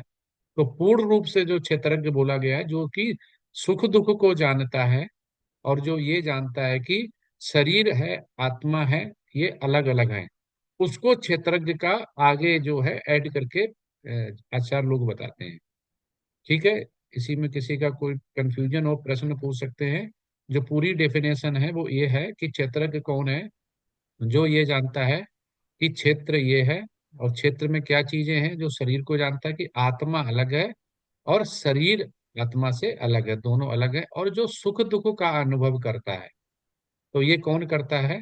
वो जिसको चेतना होती है और जिसको इंटेलिजेंस होता है, वो ये समझ पाता है। अब अगला प्रश्न जो प्रभु जी ने पूछा था, अभी है कि नहीं है, वो चले गए क्या? कर्म के बारे में। प्रभु जी है हैं प्रभु क्या? जी। त्रिलोक प्रभु प्रभु जी जी है, है। त्रिलोकीनाथ प्रभु है। जी हैं। नहीं, वो सुनेंगे तभी फायदा है, डिस्कस किए नहीं फिर वो। प्रभु जी। हरे हरे कृष्णा प्रभु जी। त्रिलोकनाथ प्रभु जी। हरे कृष्णा प्रभु जी शायद। हाँ, नहीं नहीं सुन रहे तो जी मैं हूँ। मेरा एक और जी है हाँ मैं प्रभु जी। वो प्रयागराज में है ना, तो उनका नेटवर्क थोड़ा सा ऐसे ही रहता है। नहीं, फिर उनको सुनाई भी नहीं, श्रवण भी नहीं होगा फिर पूर्ण रूप से, तो फिर वो समझ नहीं पाएंगे, नेटवर्क फिर की पूछ नहीं। प्रॉब्लम है। इस 2-3 बार कई बार राउंड में निकल गया। चीजों को कैच नहीं कर पाया, बात नहीं कर पाया। कई बार आ रहा है और जा रहा। अभी मैं बाहर आया, घर से बाहर आ गया हूँ। तो हो सकता है प्रभु कुछ जी आवाज आ रही हो। आप सुन पा रहे हैं? हाँ मैं सुन पा रहा हूँ। मेरी आवाज आपको मिल रही है कि नहीं? हाँ अभी प्रभु तो जी आप सही आ रही है। जी वीडियो ऑफ रखिएगा प्रभु जी फिर। हाँ मैं बाहर ही आ गया, घर से बाहर आ गया क्योंकि नेटवर्क की दिक्कत है। जी जी प्रभु जी। हाँ यस प्रभु जी, आपका आंसर था कि कर्म क्या है और विषय वस्तु है, उन दोनों में अंतर क्या है, या अंतर है तो वो अंतर क्या है। तो पहले मेरा प्रश्न पूरे तभी समझ पाएंगे पूरे बैच से, ये है कि पहले तो ये बताइए कि विषय कितने होते हैं और विषय वो क्या क्या हैं, कौन बताएगा।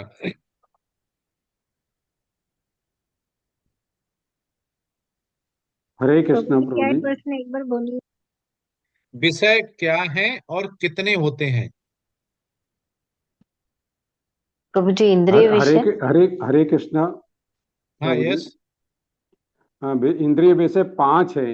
रूप, रस, गंध, स्पर्श और स्वाद। मैंने प्रभु जी बोला विषय, आपने इंद्रिय साथ जोड़ दिया। हम बोल रहे हैं कि विषय कितने होते हैं, एज पर गीता, भगवत गीता कितने विषय होते पांच हैं। 5 विषय होते हैं। कौन कौन से। रूप, रस, गंध, स्पर्श और स्वाद। मेरे ख्याल से ये विषय नहीं है। ये विषय नहीं हरे है, प्रभु कृष्णा जी सही प्रभु बोल रहे जी। हैं। मैं बताऊं? यस हाँ यस। हाँ काम, क्रोध और मोह। ईश्वर, कर्म, काल, प्रकृति। ईश्वर, कर्म, काल, जीव। जी यस। माता हाँ जी ने ये सही है। बिल्कुल सही बताया माता जी ने, धन्यवाद माता जी। तो बिल्कुल। प्रभु जी का ये आ कृष्णा गया प्रभु कि जी। जो विषय है, जो कर्म है, वो विषय के अंदर आता है। पहला डिफरेंस ये हुआ कि जो 5 विषय हैं एज पर भगवत गीता, जिसमें कि भगवान स्वयं श्री कृष्ण भगवान, भौतिक प्रकृति, जीव, काल और कर्म। तो कर्म जो आ गया वो किसके अंदर आ गया, विषय के अंदर आ गया। तो ऐसा कर्म, तो प्रभु जी का पहले डिफरेंस क्या हो गया कि जो कर्म है वो सब सेट ऑफ विषय है, मतलब विषय के अंदर आता है। अब कर्म जो हो गया वो कर्म हो गया कि हम इस शरीर से जो भी क्रिया करते हैं, कुछ भी क्रिया करते हैं शरीर से, वो कर्म है। और कर्म कितने प्रकार का होता है, कर्म 3 प्रकार का जो यहाँ पे बोला गया, कर्म 3 प्रकार का होता है। वो कर्म 3 प्रकार का क्या होते हैं, कौन बताएगा। काम, विकल्प, क्या क्या। अकर्म विकर्म सकर्म। अकर्म हाँ यस। विकर्म सकर्म। हाँ कर्म, ये 3 तरह के होते हैं। तीन तो तरह। जिसमें बिल्कुल। अगर हम जो भी कर्म करते हैं और जिसका फल हमें नहीं चाहिए, जो भगवान श्री कृष्ण ने बोला जिसका फल त्याग दो, फल की इच्छा मत करो, वो होता है निष्काम कर्म, जो जिसका हमें कुछ नहीं चाहिए। लेकिन आचार्य लोग क्या बोलते हैं कि कभी कभी कंफ्यूजन ये होती है कि हम सोचते हैं कि हम गलत या अच्छा कर्म नहीं करेंगे और केवल खाएंगे, बहुत पैसा है हमारे पास, केवल हम खाएंगे और लेटे रहेंगे, हम कर्म ही नहीं करेंगे, चलेंगे फिरेंगे नहीं, हम तो बेड पे ही रहेंगे, केवल फ्रेश होंगे और फिर लेट जाएंगे, कोई कर्म नहीं करेंगे जिससे मुझे पाप नहीं लगे। तो वो आचार्य लोग बोलते हैं, भगवत गीता में भगवान श्री कृष्ण भी यही बताते हैं और उस रूप प्रपाद भी तात्पर्य से, कि ये भी एक तरह का पाप है, क्योंकि ये शरीर इस इंद्रिय सुख को भोगने के लिए नहीं दिया गया। अगर आप कर्म नहीं भी कर रहे हैं, लेजी हैं, बैठे हुए हैं, कुछ भी नहीं कर रहे हैं, तो भी ये पाप में माना गया। तो कर्म क्या, कर्म वो हो गया जो इस शरीर से किए गई क्रिया जितनी है वो कर्म कहलाती है। और कर्म का जो भगवान श्री कृष्ण कहते हैं कि कर्म करने का अधिकार है, लेकिन कर्म फल का अधिकार हमें नहीं है। कर क्या बोलता है, कर्मेण बाधकस्ते माँ फलेषु कदाचन महाकर्म कृते मूर्ता दे संगोत सत्व कर्माणि। तो हमें नहीं करना चाहिए। तो कर्म क्या हो गया, कर्म जो करते, कर्म के अधिकार तो है पर फल की इच्छा नहीं करेंगे। और विकर्म क्या होता है, विकर्म वो होता है जो गुरु साधु शास्त्र या वेद जो वर्णन करते हैं उसके जैसा काम ना करें, इस शरीर से वैसा काम ना करें जो कि हमें पाप बोला जाए। पाप जो विकर्म क्या होते हैं जो कि पाप का भागी बनाते हैं, ऐसे कर्म जो कि वेद और शास्त्र से नहीं है वो करते हैं। कर्म क्या है? जो हम बॉडी लेवल पे अपने शरीर के लिए करते हैं। जैसे हमने कार्य किया, हमने हमने जूस बनाया स्वाद के लिए, हमें अच्छा लगा, हमने मालिश की, हम जिम गए, हमने अपने ऊपर ब्यूटी पार्लर गए, जितना भी खर्च हमने अपने शरीर को सोचते हुए कि बाल सुंदर हो जाएंगे, चेहरा सुंदर हो जाएगा, हमारा शरीर हृष्ट पुष्ट रहेगा, खाने में स्वाद किया, तो ये सादा ही जो बॉडी लेवल शरीर के लिए करते हैं वो आता है। अब प्रभु का क्वेश्चन जो और डिटेल में ये था कि पहले क्या हो गया, विषय, तो उन्होंने जोड़ा था कि विषय वस्तु और विषय और कर्म तीनों अगर समझे तो ये है। अब विषय वस्तु क्या है? विषय वस्तु वो है जो कि हम, जिसको अभी माता जी ने कभी कभी कंफ्यूजन होती है कि कर्मेंद्रियां और ज्ञानेंद्रियां एक दूसरे को इंटरचेंज हो जाते हैं। तो ज्ञानेंद्रियां जो हैं कि जो हमें किसी चीज के बारे में जानकारी देती हैं, कि जैसे आंखों से हम क्या देखते हैं, रूप को, रंग को, आकार को पता चलता है। वहीं जो कर्मेंद्रियां हैं वो दैनिक दिनचर्या जो होती है वो होती है दैनिक दिनचर्या। तो दोनों में अंतर क्या है कि जो हमें जानकारी देती है, ज्ञान देती है, वो ज्ञानेंद्रियां हैं।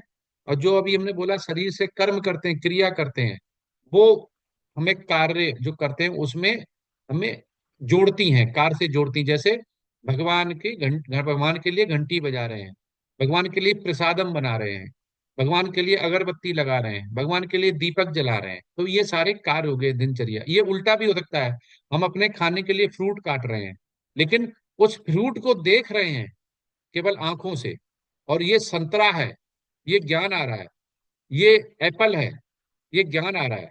तो ये जो ज्ञान की जानकारी जो दे रहा है, इस चीज के बारे में जानकारी देता है, वो ज्ञानेंद्रिया है।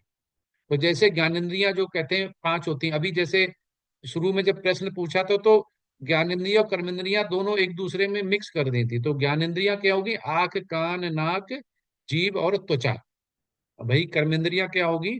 पांच होती हैं, हाथ, पैर, मुंह, गुदा और लिंग। ये पांच पांच 10, ये अलग हो गए, ये ऐसे माना जाता है।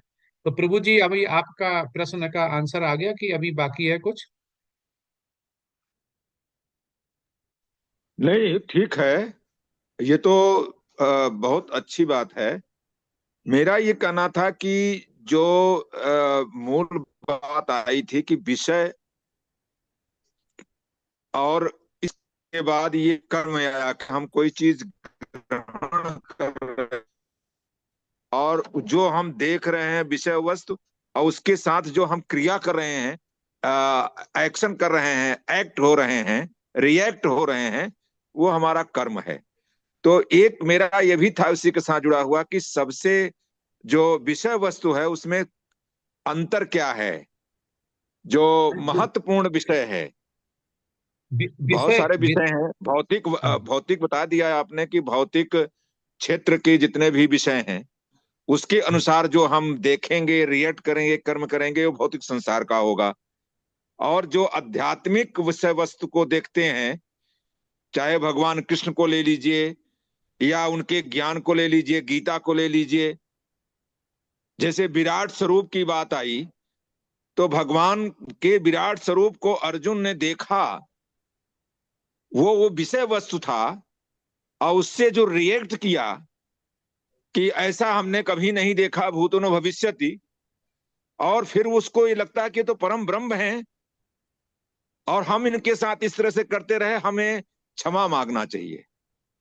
तो ये एक विषय वस्तु जो विराट था उसके साथ जो हमने ग्रहण किया और देखा, और उससे जो हमने कर्म किया, क्रिएट किया, यद्यपि वहां पर बैठे हुए हैं दोनों लोग एक ही रथ में, लेकिन उनकी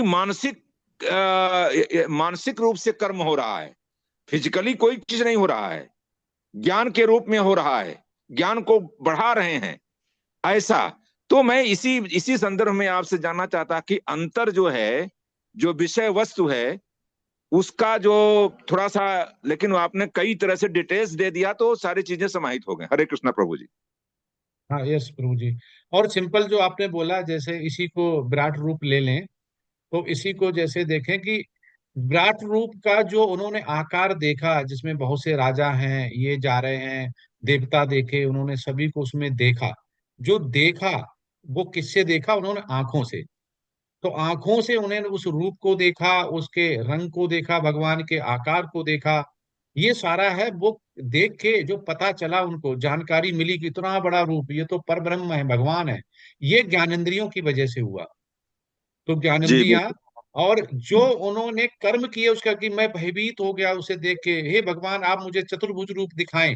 जो एक्शन हम्म हुआ, जो उन्होंने बोला, ये प्रभु जी कर्मेंद्रियों से हुआ, क्योंकि उन्होंने बोला, ये एक्ट किया, और उन्होंने हाथ जोड़े, उन्होंने याचना की, तो ये कर्मेंद्रिया हो गया। तो ज्ञानेंद्रियों से हम किसी विषय वस्तु को सुनते या देखते हैं जो हमारे द्वारा ग्रहण की जाती है। जैसे भगवान श्री कृष्ण ने बोला कि अब मेरा ये विराट रूप देखिए, इसमें तुम सभी को सम्मानित होते देखोगे। तो जो उन्होंने बोला, जो शब्द सुने, जो शब्द आए, शब्द ग्रहण किए, वो विषय वस्तु हो गए। लेकिन जो उन्होंने उनको कहने के बाद जो एक्शन किया, आंखें उठाई, विराट रूप को देखा, इतना, वो ज्ञानेंद्रिय की वजह से उन्हें जानकारी मिली। और जो उन्होंने कर्म किए उसको देख के, हे प्रभु मुझे चतुर्भुज रूप दिखाई, अब मैं इससे संतुष्ट हो गया, द्विभुज रूप है, ये प्रभु जी कर्मेंद्रियां से होते हैं, जिसको हम कर्म कहते हैं। ठीक है बिल्कुल प्रभु जी। बिल्कुल बिल्कुल सही। हरे कृष्ण। एकदम एकदम बहुत स्पष्ट आपने कहा है और बिल्कुल सही है। मैं 1 मिनट और समय लूंगा प्रभु जी की, थोड़ा सा मेरी जिज्ञासा को अगर आप पूर्ण कर दें, कि जब भगवान ने विराट रूप दिखाया तो तमाम तरह के चीजें आई, अंत में काल रूप दिखाते हैं, भाई सब चीजें आई, और उसके बाद काल रूप में देखते हैं कि किसी को चबा रहे हैं, दबा रहे हैं, भीष्म भी और जितने कौरव हैं सब खत्म हो रहे हैं, सारे लोगों को मरते हुए दिखाई दे रहे हैं। लेकिन केवल और केवल पांडव वहां पर नहीं दिखाई दे रहे हैं कि वो जिंदा हैं कि मर जा रहे हैं। जबकि सच्चाई यह है कि इनको भी जाना है इस सृष्टि से, और गए भी हैं, और भगवान कृष्ण भी गए हैं। तो थोड़ा सा मेरा ये एक कौतूहल है, यद्यप मैं उसको बहुत आप लोग इसको अच्छे रूप में नहीं ले सकते हैं, लेकिन हो सकता है कि इससे कोई अच्छी चीज निकल के आए। हरे कृष्ण प्रभु जी। प्रभु जी आप सही बोल रहे हैं। जिसका इस शरीर पे, इस मृत्यु लोक पे, इस शरीर के साथ जिसका विनाश होता है, मरता है, जैसे भीष्म पितामह जी इस शरीर को छोड़ के इसी धरा पे गए हुए हैं। तो जो शरीर इस धरा पे छोड़ के जाते, जन्म मृत्यु जरा व्याध, जो उसका नाश इसी मृत्यु लोक पे होता है, वो उसमें दिखाई दे रहे थे भगवान के मुख में। जो सीधे इसने शरीर के साथ जाते हैं, जैसे पांडव थे वो, पांडव का किसी भी आचार्य, किसी भी शास्त्रों में नहीं लिखा कि उनकी मृत्यु हुई थी यहाँ पे। जिसकी मृत्यु नहीं हुई तो उसको भगवान चबाते हुए या उनके अंदर जाते हुए समग्राहित नहीं देखते। भगवान कह रहे हैं कि जन्म का मृत्यु का मैं ही हूँ। तो वो क्या दिखाना चाह रहे थे कि जो जिनको देखा उनको देखा, जिनका उस युद्ध में या युद्ध के बाद जिनकी मृत्यु इसी मृत्यु लोक पे होनी थी, उनको देखा। लेकिन पांडव थे वो, ये अपने जो शरीर उनको दिया गया था उसी शरीर में वो गए। तो जैसे एक महाराष्ट्र में, वो नाम भूल जाता हूँ, वो सीधे भगवान के रथ में बैठ के गए हुए थे, क्या नाम आता है उनका? वो उन्होंने अपनी पत्नी से अरे भी हम बोला तुम भी ज्ञानेश्वर।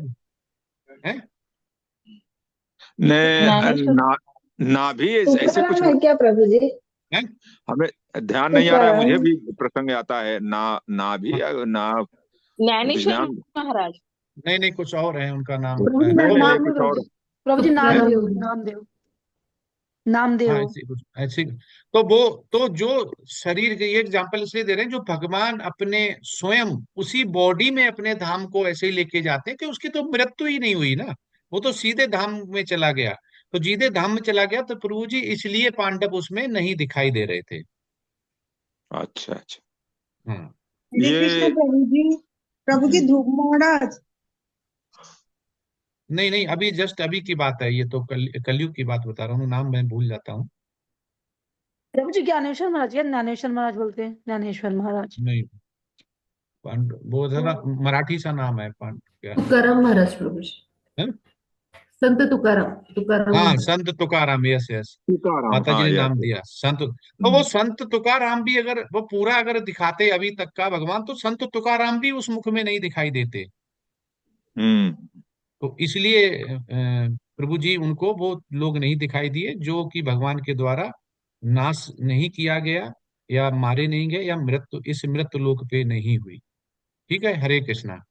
हरे कृष्ण। हरे कृष्ण प्रभु जी। हाँ, यस। प्रभु जी, भगवान कृष्ण की मृत्यु हुई तो पांडवों की मृत्यु क्यों नहीं हुई प्रभु जी? देखो, भगवान श्री कृष्ण की मृत्यु नहीं हुई।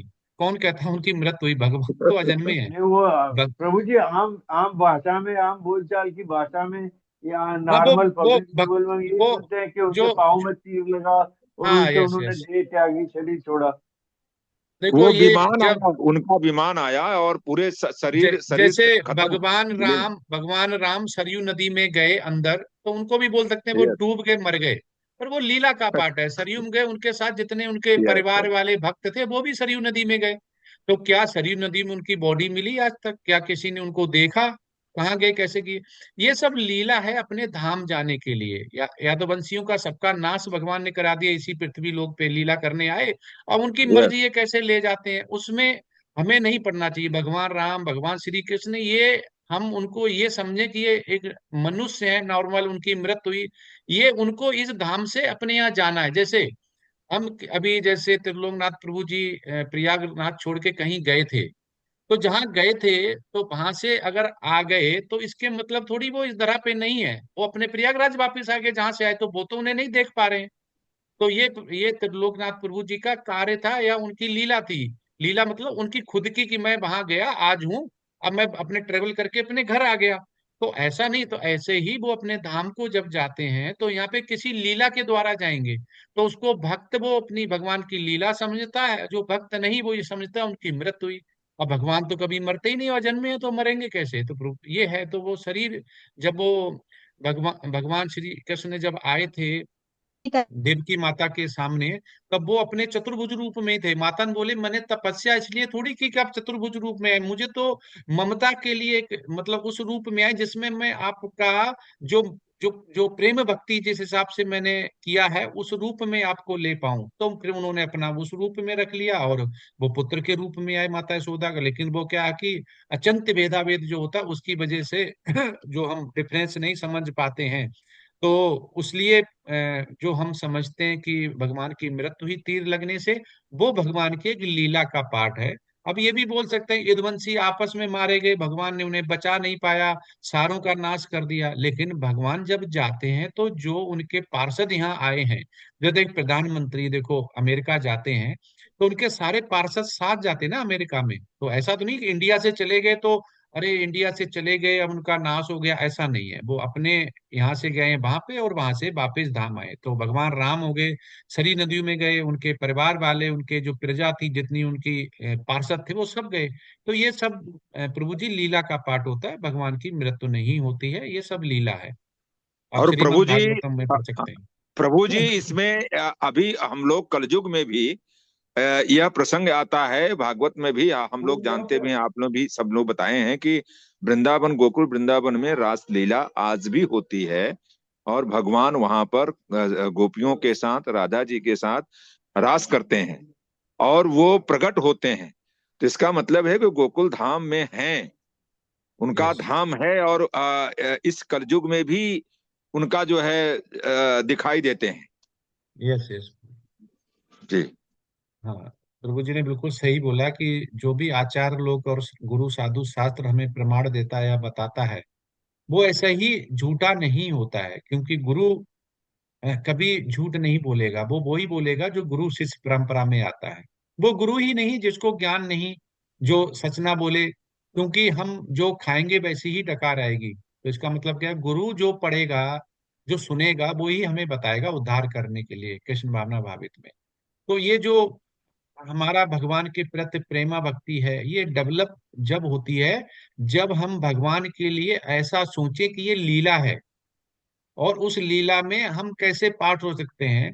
अभी मैं एक वीडियो सुन रहा था प्रभु जी का, वो कह रहे हैं कि मुझे जब कोई समस्या आती है जो मेरे बस में नहीं होती है, तो मैं मनुष्य के पास ना जाके गुरु के पास या भगवान श्री कृष्ण के पास जाता हूँ। तो मनुष्य शब्द क्यों लगाया? क्योंकि सभी भक्त नहीं होते हैं, तो किसी के पास जाते हैं तो वो सोल्यूशन नहीं देगा। लेकिन भगवान श्री कृष्ण से ही अकेले में बोलता हूँ कि आपने ही ये दुविधा या आपने ही ये बीमारी या आपने ही ये कलमश दिया है, इसका तोड़ मुझे पता नहीं है, आप तोड़ बताइए। तो कह रहे हैं कि भगवान तोड़ कैसे भेजता है? वो कोई अच्छा डॉक्टर आपकी स्मृति में ला देगा, आपका कोई मित्र दोस्त डॉक्टर अच्छा बता देगा कि ये बहुत अच्छा डॉक्टर, आपकी वो जो एलिमेंट है, डिसीज है, उसकी दवा मिल जाएगी, आप स्वस्थ हो जाएंगे। तो भगवान किस रूप में मदद करेगा हमें पता नहीं है। तो ये सब भगवान की जो लीला है, वो उसमें आनंद जब ही आता है जब हम उस आनंद को देखते हैं, आनंद की रस को प्राप्त होते हैं। भगवान की लीला हमें ये करना चाहिए, हाँ क्या क्या लीला है भगवान की।